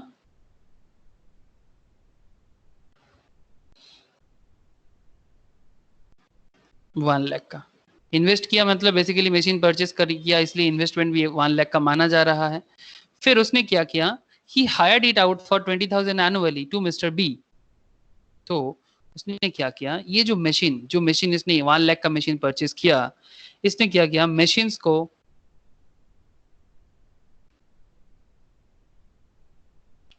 रेंट में दे दिया, हायर में दे दिया मतलब रेंट पे दे दिया। Machines rented to mister B for 20,000। Okay, machine rented कर दिया बी को 20,000 पे। तो यहां पर रेवेन्यू कितना है मिस्टर ए का, रेवेन्यू ऑफ मिस्टर ए 20,000। देखो सर, एक्रूअल कॉन्सेप्ट का अलग अलग व्यू, एक्रूअल का ही अलग अलग व्यू। मैं फिर से आपको तीनों केसेस दोहराता हूं। फर्स्ट सिचुएशंस में 50,000 इन्वेस्टमेंट, परचेस 50,000, सोल्ड किया प्रोडक्ट 60 में, कैश रिसीव किया 50 का, लेकिन स्टिल बीआर है उसके पास, बिल्स रिसीवेबल या नॉर्मल रिसीवेबल्स 10,000 का। ये एक्रूअल कॉन्सेप्ट है। ये सिनेरियो का आपको स्टोरी क्लियर है। सेकेंड सिनेरियो में देखो सिचुएशन थोड़ा डिफरेंट, इलेक्ट्रिसिटी में एक्सपेंस कर दिया उसने 16 लाख का फ्यूल चार्जेस एक्सेट्रा में, बट उसका इलेक्ट्रिक चार्जेस हो गया 20 लाख का जो उसका ड्यू रह गया, जिसको उसको कस्टमर से लेना है। ठीक है, यहाँ पर देखो तो यहाँ पर रेवेन्यू कितना हुआ था 20 लाख का, यहाँ पर रेवेन्यू कितना हुआ था 60,000 का, है ना।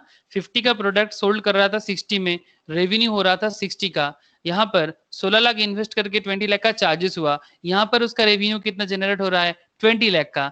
लेकिन यहाँ पर देखो इन्वेस्टमेंट है 1 लाख का, मशीन भी परचेस किया 1 लाख का, लेकिन रेंट से कितना मिल रहा है 20,000, तो यहाँ पर रेवेन्यू कितना हो रहा है 20,000। तीनों पॉइंट में एक्रूअल अलग अलग नहीं हुआ या एक ही हुआ?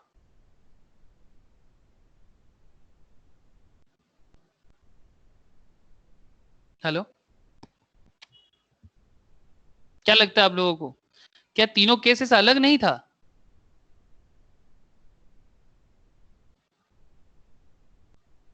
क्या आप लोगों को समझ में नहीं आया क्या? सब कोई चुप क्यों हो? क्या हुआ प्रगति, स्निग्धा, निकिता, किसी को कुछ समझ में नहीं आ रहा है क्या? हाँ सर, समझ में आ रहा हेलो,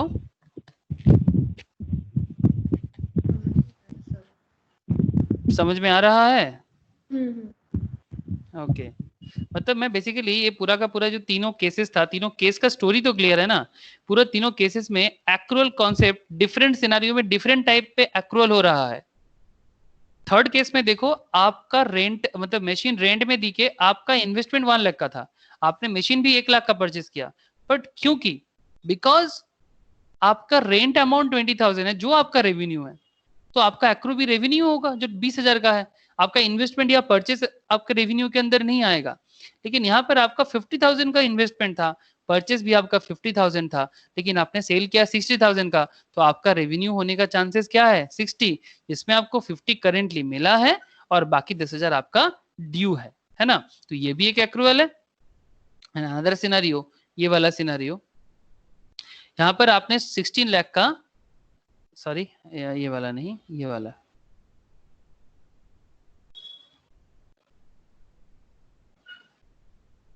नेक्स्ट 16 लाख का आपने इन्वेस्टमेंट कर दिया और आपका 20 लाख का चार्जेस एक्रू हो गया। तो अलग अलग रिएबल पे आपका अलग अलग different kind of accrual concept use हो रहा है। ओके, आगे और भी कॉन्सेप्ट मैं समझाता हूं, आपको क्लियर होगा। जस्ट अ मिनट, देखो now point is that expense is a cost, expense is a cost relating to the operation of an accounting period or to the revenue earned during the period or the benefit of which do not extend beyond that period. In the first example, Mr. X spent 50,000 to buy the merchandise, है ना, पहला example में वही हुआ था, आपको याद होगा अगर आप कंसंट्रेशन के साथ सुन रहे हो तो। मिस्टर एक्स ने 50,000 का एक्सपेंस किया था, it is the expense of generating revenue of ₹60,000। In the second instance 16 lakh are the expense. Also, whenever any asset is used, it has a finite life to generate benefit. जब कोई asset use किया जाता है तो उसमें जो benefit मिलता है वो लाइफ लॉन्ग के लिए मिलता है, फाइनाइट लाइफ, है ना। It has a finite life to generate benefit. क्या ये लाइफ लॉन्ग के लिए मिलता है या फिर एसेट का लाइफ जितना दिन का है? सर फाइनाइट है, इनफाइनाइट नहीं बोला मैंने फाइनाइट बोला। दैट मीन्स लाइफ का मतलब एसेट्स का लाइफ जितना दिन है आपको उतना दिन का बेनिफिट तो जरूर मिलेगा जितना दिन एसेट्स का बेनिफिट रहेगा। जस्ट लाइक आपके हाथ के जो मोबाइल है, आपके हाथ में जो मोबाइल है, उस मोबाइल का टेक्नोलॉजी या उस मोबाइल का सॉफ्टवेयर जितना दिन उसका लाइफ रहेगा, क्या आपके हाथ में जो स्मार्टफोन है उसका वैलिडिटी लाइफ लॉन्ग है या फिर फाइनाइट है? क्या लगता है? फाइनाइट है।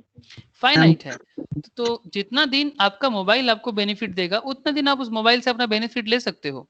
एक स्मार्टफोन से अगर आप जैसे अभी करंटली देखो मोबाइल फोन का बेनिफिट, इससे पहले स्टूडेंट्स के लाइफ में क्या था मुझे नहीं पता, but in the current scenario, in the Covid scenario, mobile phone का वैलिडिटी बहुत मतलब वैलिडिटी क्या बेनिफिट लेवल बहुत ज्यादा हो गया है, क्योंकि एक मोबाइल फोन के थ्रू से आप क्लास कर पाते हो। बिकॉज ऑफ एक स्मार्टफोन के कारण आप क्लास कर पाते हो और एक क्लास से आप जो भी सीख रहे हो जिसका अगर हम वैल्यू करें तो बहुत वैल्यूएबल हो सकता है। ठीक है, अगर आप एक छोटा छोटा नॉलेज जो भी आपको मिल रहा है वो नॉलेज को यूज करके आप लाइफ में एक बहुत कुछ कर सकते हो, है ना। मतलब numerous things in life you can do because आपको बहुत सारा नॉलेज गैदर हो रहा है। तो ये एक छोटा सा स्मार्टफोन का वैल्यूएशन बहुत दिन तक है जितना दिन उसका एसेट्स है, तो जनरेट करते हैं benefit. Suppose the machine purchased by Mr. A in the third example will last for 10 years only, then rupees 10,000 is the expense every year relating to the cost of machinery. For the time being, ignore the idea of accounting period. मतलब यहाँ पर फिर से वो एक concept use किया जाता है। सिंपल मैं समझाता हूँ। ये आपका कौन सा कॉन्सेप्ट में बात कर रहे हैं, सेकेंड कॉन्सेप्ट में। जस्ट अ मिनट, जो मैंने ऑलरेडी आपको दिखाया था ये वाला concept. Just look at this concept, sorry third concept में। यहाँ पर ये जो मशीन है, ये मशीन जो परचेज इसने 1 लाख पे किया, ये 1 लाख का मशीन जो था इसका अगर लाइफ 10 इयर्स है तो मैं ऐसा सोच सकता हूँ कि इसका लाइफ अगर 10 इयर्स है तो मैं इसका लाइफ को मतलब टोटल वैल्यू को 10 साल में डिवाइड कर दूं तो पर ईयर मैं इससे 10,000 करके वैल्यू ले सकता हूँ। मतलब 10,000 रुपीज का कॉस्ट ले सकता हूँ जो इसका खर्चा है। मतलब पर ईयर मैं इसका कॉस्ट को थोड़ा थोड़ा करके एक एवरेज करके मैं इसको मतलब मेरे एक रेवेन्यू से मैं कट कर सकता हूँ। मतलब ये एक ऑब्वियसली एक लॉजिकल वे है कि अगर उसका टोटल लाइफ 10 इयर्स है और 1 लाख का टोटल एसेट्स है तो मैं क्या कर सकता हूँ कि यहाँ पर मेरा 20,000 का रेवेन्यू था, लेकिन ये रेवेन्यू से मैं 10,000 हटा सकता हूँ पर ईयर का रेवेन्यू देखने के लिए, है ना। तो ये एक आइडिया हो सकता है जो एक्रुअल कॉन्सेप्ट के कारण हम यूज कर सकते हैं। जस्ट अ मिनट, आपको और कुछ बताता हूँ। तो देखो एक बार एंड तक वेट करो, आपको समझ में सब कुछ आ जाएगा।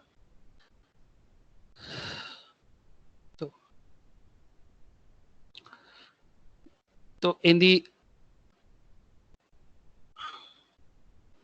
फर्स्ट एग्जाम्पल तो क्लियर है, सेकेंड एग्जाम्पल में 16 लाख भी क्लियर है। थर्ड एग्जाम्पल पे mister A in the third example will last for 10 years only, then 10,000 is the expense every year relating to the cost of machinery for the time being, ignore the idea of accounting period। इसमें accounting period को थोड़ा सा ignore करने के लिए बोला जा रहा है। तो ठीक है, इग्नोर करते हैं ना टाइम पीरियड को, इग्नोर, कोई बात नहीं। अब एक्रुअल मीन्स क्या है? एक्रुअल का मतलब होता है रिकॉग्निशन ऑफ रेवेन्यू। एक्रुअल का मतलब क्या होता है? Recognition of revenue and cost as they are earned or incurred and not as money is received और पेड। एक्रुअल का मतलब फिर से एक बार देखो ध्यान से, लैंग्वेज देखो। एक्रुअल का मतलब होता है रिकॉग्निशन ऑफ रेवेन्यू, मतलब मुझे क्या रेवेन्यू मिलने वाला है, मैं अपना रेवेन्यू को कैसे पहचानूं, मैं अपने बिजनेस का कॉस्ट को कैसे पहचानूं, मतलब how I will get to know what is my revenue and what is my cost। Maximum business इसी चक्कर में फेलियर हो जाते हैं because they can't identify their revenue properly and they also can't identify their cost। And when a business organizations can't identify in a proper way what is the revenue and what is their cost, then they will get into a problem to make the business decisions। Do you all get my point? समझ में आ रहा है ना आपको कि अगर आप प्रॉपर वे में अपना रेवेन्यू फाइंड आउट नहीं कर पाते हो, अपना कॉस्ट फाइंड आउट नहीं कर पाते हो, तो ऑटोमेटिकली आपका बिजनेस फेलियर में जा सकता है। जो भी बिजनेस फेलियर होते हैं वो उसके पीछे रीजन नहीं होता है क्योंकि वो अपना रेवेन्यू एंड कॉस्ट को बाइफरकेट नहीं कर पाता, अपने रेवेन्यू कॉस्ट को पहचान नहीं पाता। That is the real concept of accrual. Accrual का ही मतलब होता है। आई होप आपको समझ में आ रहा है।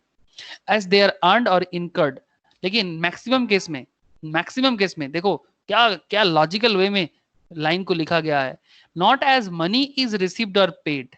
मैक्सिमम केस में लोग क्या सोचते हैं कि भाई मुझे तो पैसा मिल गया, मतलब जो भी मनी मुझे रिसीव हो गया, मैक्सिमम केस में वो सोचते हैं कि वही उसका इनकम है, वही उसका रेवेन्यू है। लेकिन मैक्सिमम केस में वो अपना खर्चा लेस करना भूल जाता है, वो खर्चा लेस करना भूल जाते हैं, तो बिजनेस डिसीजंस में प्रॉब्लम होता है। The accrual concept relates to the measurement of income, identifying assets and liabilities. Example, एक मिस्टर जेडी बिरला हो सकता है, ठीक है। Mister JD Birla buys clothing rupees 50,000, paying cash 20,000 and sales at 60,000। Cloth purchase कर रहा है 50 का, पे कर रहा है कैश 20 का, सेल कर रहा है 60 पे। Okay, of which customers paid only 50,000। जो 60 का सेल तो कर दिया, बट कस्टमर्स ने कितना पे किया? 50। ओके, ध्यान देना पॉइंट पे, बहुत गजब का पॉइंट है। उसका रेवेन्यू क्या है, स्टोरी देखो एक बार। हिज रेवेन्यू इज 60,000, क्योंकि उसका 60,000 मिलने वाला है ना, वो फाइंड आउट तो यही करेगा ना। उसका रेवेन्यू कितना हो सकता है? उसका रेवेन्यू हो सकता है 60 का, नॉट 50। रिसीव कितना किया? 50। तो मैक्सिमम केस में सबको यही लगता है ना कि पॉकेट में जो होता है उसी को अपना रेवेन्यू मान बैठते हैं, है ना। हम नॉर्मली उसी को अपना रेवेन्यू मानते हैं, मैं नॉर्मल केस में, कि जो मेरे पॉकेट में है। लेकिन जो मेरा मार्केट में अभी भी पड़ा हुआ है वो भी तो मेरा रेवेन्यू है, ये मेरा रिसीव्ड है, बट जो मेरा बाकी है वो भी तो मेरा रेवेन्यू है।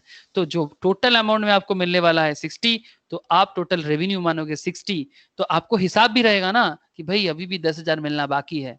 तो 50,000 कैश रिसीव्ड है। अब आपको एक्सपेंस का भी ध्यान रखना चाहिए। एक्सपेंस मतलब cost incurred for the revenue. Revenue generate करने के लिए आपने जो खर्चा उठाया, रेवेन्यू जनरेटेड करने के लिए आपने जो खर्चा उठाया, वो है आपका कॉस्ट, जो कितना है आपका 50,000, नॉट 20,000। आपने पे किया कितना? देखो 20, 50 का प्रोडक्ट, लेकिन आपने कितना पे किया? 20। तो 50 का प्रोडक्ट आपने पे किया 20, लेकिन आप क्या सोच रहे हो, आपके पॉकेट से गया कितना? 20 कैश आउट हुआ, लेकिन स्टिल उसको 30,000 मिलने वाला है। तो नॉर्मली कॉस्ट है 50 का, not 20,000 cash paid. So the accrual concept based profit कितना है? एक्रूअल कॉन्सेप्ट बेस्ड प्रॉफिट है 10,000 का। Revenue minus expense. रेवेन्यू एकदम सिंपल है, आपका टोटल रेवेन्यू 60,000 का है एंड टोटल एक्सपेंस 50,000 का है। तो अल्टीमेटली एक्रूअल कॉन्सेप्ट में आपका प्रॉफिट कितना है? एज पर एक्रूअल कॉन्सेप्ट आपका प्रॉफिट एक्चुअल में है 10,000। लेकिन मैक्सिमम केस में गलती कहाँ हो जाते हैं, एक बार ध्यान दीजिएगा। देखो मैं आपको सिनेरियो फिर से समझाता हूं, ध्यान से सुनिएगा।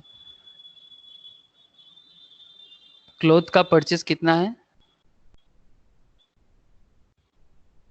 क्लोथ परचेस कर रहा है 50,000 का, कैश पे कर रहा है परचेस करने के लिए, कैश पेड फॉर परचेस। ऐसे तो होता है रे बाबा, ऐसा नहीं होता है क्या कि मैं 50,000 का चीज ले रहा हूं, लेकिन मैं अभी कितना पे कर रहा हूं? कैश 20,000। तो इसका मतलब बाकी 30 मेरा अभी बाकी है, पेबल है मेरा।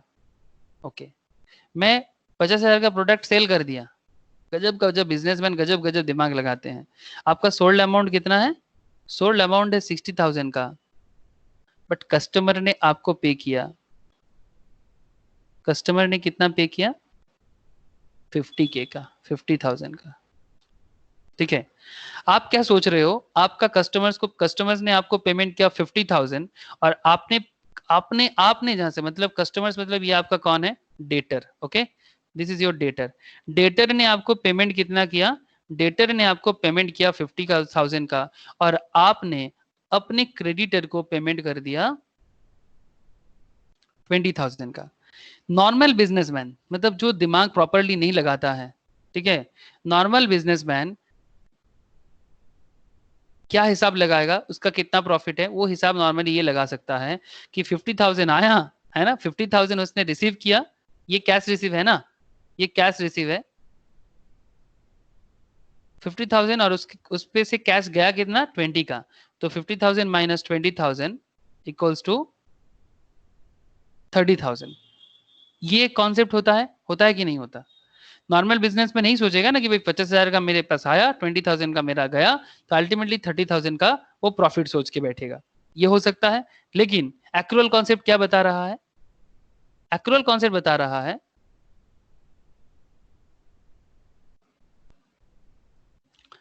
कि आपका टोटल आएगा कितना। आपने सेल कर दिया 60 का, स्टील आपका 10,000 आने वाला है ना, 10,000 स्टील आपका रिसीवेबल है। तो टोटल रेवेन्यू आपका कितना है? ये सिंपल बताता है accrual concept, total revenue minus total expense. तो अगर मैं इसका हिसाब लगाऊं तो एकदम सिंपल, 60,000 का रेवेन्यू है माइनस टोटल एक्सपेंस है 50 का, तो अल्टीमेटली आपका प्रॉफिट होने वाला है 10,000। लेकिन जो लोग सिर्फ कैश मैटर देख रहा है, उसके लिए ये करेंटली चल रहा है 30 पे। तो कंफ्यूजन क्रिएट हुआ कुछ? मतलब मैं जानबूझ के कंफ्यूजन क्रिएट कर रहा हूँ। क्या कंफ्यूजन क्रिएट हुआ? एकदम लॉजिकल कंफ्यूजन है, इसमें कोई कोई गड़बड़ नहीं है, सब प्योर लॉजिकल कंफ्यूजन। ऐसा कंफ्यूजन में कोई बुराई नहीं है। क्या आपको कंफ्यूजन समझ में आया कि कहाँ कंफ्यूज हो रहा है? बताओ ना प्लीज।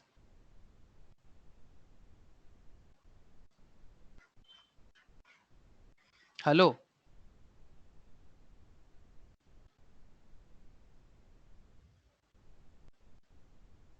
देखो ना, ये जो अल्टरनेटिव यूज होता है, देखो, cash received in ordinary course of business and cash paid in ordinary course of business equals to profit. जैसे कि हमने 30,000 का बताया, लेकिन नॉर्मली यहाँ पर कितना बता रहा है? 60,000 माइनस 50,000 इक्वल्स टू 10,000, है ना?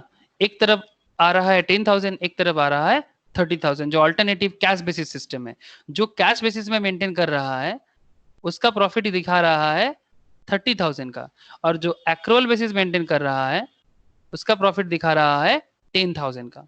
अब रेवेन्यू में not realised in cash, cash में भी रिसीव्ड साइमल्टेनियसली। रेवेन्यू में नॉट में जरूरी नहीं है कि हर एक टाइम पे आपका रेवेन्यू जो आप कैश रिसीव कर रहे हो वही आपका रेवेन्यू हो जाए। कैश आपको रिसीव हो सकता है धीरे धीरे, साइमल्टेनियसली रिसीव हो सकता है। ये भी हो सकता है कि रेवेन्यू जनरेट होने से भी आपको मिल सकता है ना? ये भी हो सकता है कि रेवेन्यू क्रिएटेड होने के बाद भी आपको मिल सकता है। हो सकता है कि बिफोर रेवेन्यू क्रिएटेड के पहले भी आपको पैसा मिल जाए, कैश मिल जाए, और रेवेन्यू क्रिएट होने के बाद भी आपको कैश मिल सकता है। बट ध्यान से सुनो,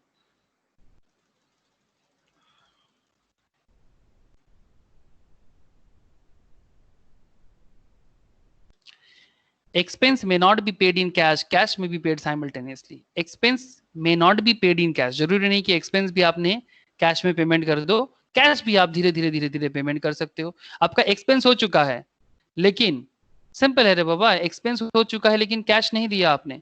आपने क्लोथ परचेस किया, अरे क्रेडिट परचेस, क्रेडिट परचेस आपका एक्सपेंस है कि नहीं है? लायबिलिटी है, साथ में एक्सपेंस भी तो है।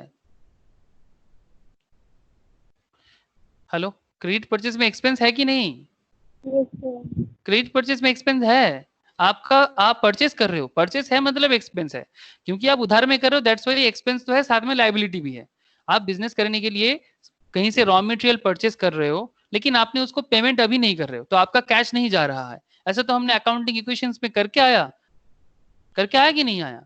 तो आपने क्रेडिट में परचेस कर लिया, लेकिन आपने अभी तक कैश पेमेंट नहीं किया। तो अगर आप कैश पेमेंट नहीं करते हो, आपका एक्सपेंस तो हो रहा है, साथ में आपका लायबिलिटी हो रहा है। आप उनको बोल रहे हो कि हम धीरे धीरे दे देंगे, ऐसा हो सकता है। That's why they use this language. Expense may not be paid in cash, जरूरी नहीं कि हर एक एक्सपेंस आप कैश में पेमेंट कर ही दो संगे संग, कैश में भी पेड साइमल्टेनियसली। और before expense is made, expense होने से पहले भी आप कैश पेमेंट कर सकते हो, या फिर एक्सपेंस के बाद भी आप अपना धीरे धीरे पैसा दे सकते हो। मतलब अगर आप एडवांस पेमेंट कर देते हो, अगर आप एडवांस पेमेंट कर देते हो, इसका मतलब क्या? एक्सपेंस होने से पहले आपने एक्सपेंस कर दिया, अभी करना नहीं था लेकिन कर दिया। एडवांस पेमेंट तो होता है ना? एडवांस रेंट, एडवांस एक्सपेंस हम लोगों ने किया, एंड एक्सपेंस होने के बाद तो आपको एक्सपेंस में खर्चा करना ही है, बिकॉज आपको लायबिलिटी पे तो करना पड़ेगा ना। ओके, वेट, स्टिल कहानी में बहुत कुछ बाकी है। तो creates a liability when cash is received in advance, है ना? 2 creates an asset called trade receivables, है ना? अगर आपको पहले से ही कुछ रिसीव हो जाता है तो ये आपके लिए क्या हो जाता है? एसेट हो जाता है। Creates an asset called trade advance when cash is paid in advance, जब आप एडवांस में किसी को कुछ दे देते हो तो आपके लिए एसेट होता है। मैंने ये सब जर्नल एंट्रीज में डिस्कस किया था। Creates a liability called payable और ट्रेड पेबल्स और outstanding liabilities if the expense remain unpaid, अगर आपका एक्सपेंस बाकी है in respect of goods, it is called trade payable. जो पैसा आपका पेमेंट करना बाकी है उसको हम लोग क्या कहते हैं? ट्रेड पेबल्स कहते हैं। If it remains unpaid for other expense, it is called expense payable. अगर आपका बिजनेस का पेबल बाकी है तो इसको कहेंगे ट्रेड पेबल। याद रखना है इस पॉइंट को। अगर आपका बिजनेस का कुछ पेमेंट बाकी है तो आप उसको क्या कहोगे? Trade payable. मतलब जिस गुड्स का आप बिजनेस करते हो, जिस गुड्स का आप बिजनेस करते हो, अगर कुछ अदर एक्सपेंस आपका बाकी है, लाइक वेजेस वगैरह देना बाकी है, तो आप क्या कहोगे? कुछ और एक्सपेंस है, वेजेस वगैरह नहीं, कुछ और एक्सपेंस है, तो आप क्या कहोगे? Expense payable. ठीक है, मतलब कुछ खर्चा है जो आपका बाकी है। तो इस तरह का लैंग्वेज हम लोग यूज कर सकते हैं। ओके, समझ में आया? एक्रुअल कॉन्सेप्ट समझ में आया? प्लीज बताओ एक बार। Yes sir. ठीक है, थोड़ा ट्रिकी था, कुछ कहीं कहीं थोड़ा ट्रिकी था, बट अगर हम लोग जर्नल एंट्रीज जब किए थे उसमें हम लोग ये सारा का सारा पॉइंट फॉलो करते थे। आप लोगों को समझ में आ रहा है? हाँ, हम लोग जब जर्नल एंट्रीज किया था, क्या हम लोगों ने वहां पर ये सब पॉइंट में डिस्कशंस नहीं किया? मतलब थियोरेटिकली डिस्कशंस नहीं किया, लेकिन क्या यही फॉलो नहीं हुआ क्या? जैसे ये लास्ट में हम लोगों ने यहाँ पर जो देखा, ये सारा का सारा खेल हम लोग जर्नल एंट्रीज में फॉलो किया था कि नहीं किया था? Creates a liability when cash is received in advance. जब आपको किसी से एडवांस मिल जाता है, आपको पता है, याद है मैं आपको बोला था कि जैसे कि मैं आपसे जब फीस एडवांस में लेता हूँ तो ये मेरे लिए क्या है, लायबिलिटी है कि मुझे आपको सर्विस देना पड़ेगा, जिसके लिए आप मेरे पे भरोसा किए हो, उसका भरोसा मुझे रखना पड़ेगा, आपको मुझे सिखाना पड़ेगा, है ना?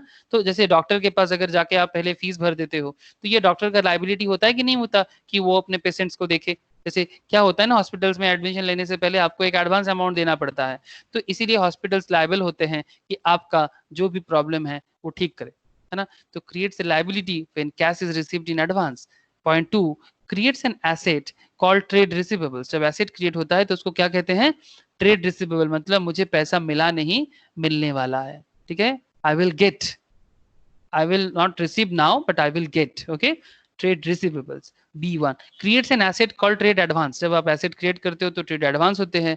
When cash is paid in advance, while creates a liability called payables or trade payables or outstanding liabilities. अलग अलग language use कर सकते हैं. जब liability create होते हैं, जब पेबल्स क्रिएट होते हैं तो उसको ट्रेड पेबल्स भी कह सकते हैं, आउटस्टैंडिंग लायबिलिटीज भी कहते हैं। If the expense remain unpaid in respect of goods, तब इसको कहते हैं ट्रेड पेबल्स। अगर किसी अदर एक्सपेंस के लिए है तो उसको कहते हैं एक्सपेंस पेबल्स। ये सारा का सारा मैंने जर्नल एंट्रीज में आपको समझाता था।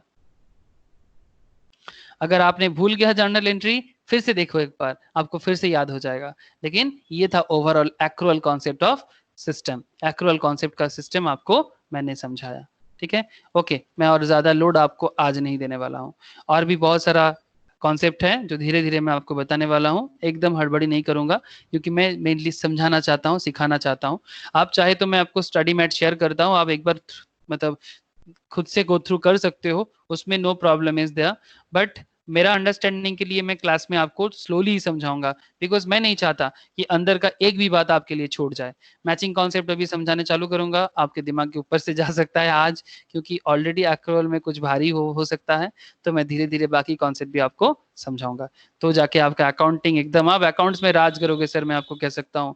जहां जाओगे आपका अकाउंट्स का चर्चा चलेगा कि भाई क्या अकाउंट्स पता है इनको।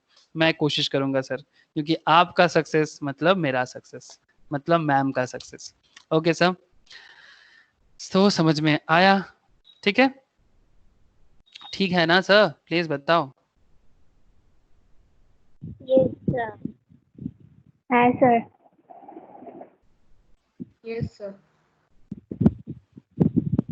ठीक है, तो जितना हुआ इसको आप लोग देखो। बहुत सारा डिमांड है आप लोगों का, सिर्फ क्लास अपलोड करो वगैरह का। ठीक है सर, मैं क्लास अपलोड के लिए कल सब कुछ डाउनलोड करके रखा, आज मैं सब कुछ अपलोड करूंगा। और नोट्स भी मैंने ऑलरेडी एडिट करके रखा, मैं आपसे शेयर कर लेता हूँ। ठीक है, ओके, चलो फिर बाय। कुछ क्वेश्चन है क्या आप लोगों का? कोई क्वेश्चन है क्लास रिगार्डिंग? नो ना? ओके, ठीक है। और मुझे पता चल जाता है आप लोगों का मुंह का भाव सोच के कि क्वेश्चंस कब होता है कब नहीं होता है। ठीक है, ठीक है, चलो बाय फिर। हाँ, tata, bye bye sir. Bye. Thank you sir. Bye sir. Okay.